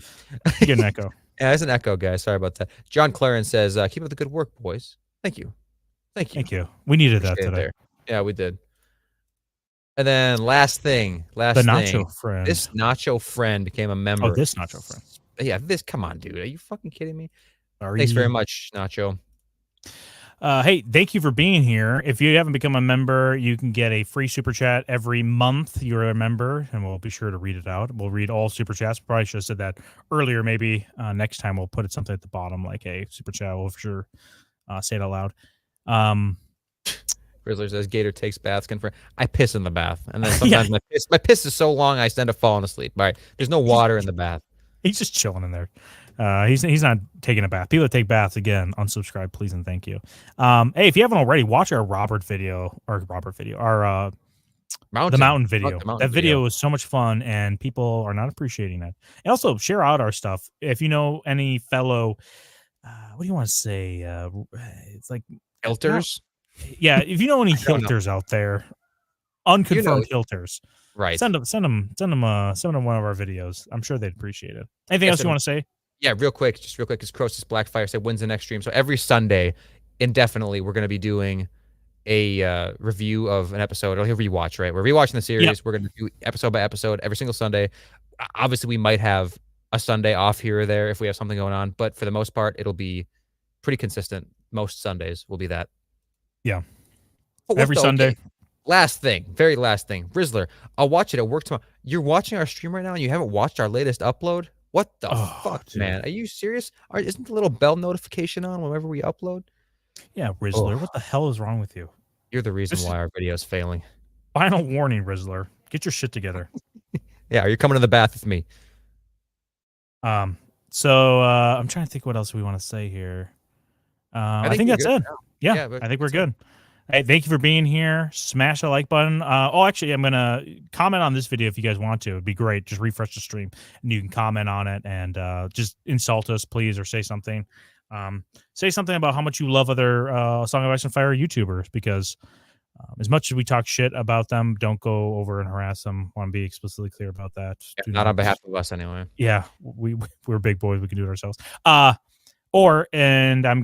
think I set up the stream. We can redirect you to Copa's video. Copa X Machina, one of our mods, has a video coming out. If you want to be redirected over there, very similar sense of humor to us. If you want to be exposed to a gay YouTuber like us, stick around for that. I think that's it. That's it. All right, thanks, guys. See you next week. The next time we see each other, we'll talk about your mother. Mm-hmm.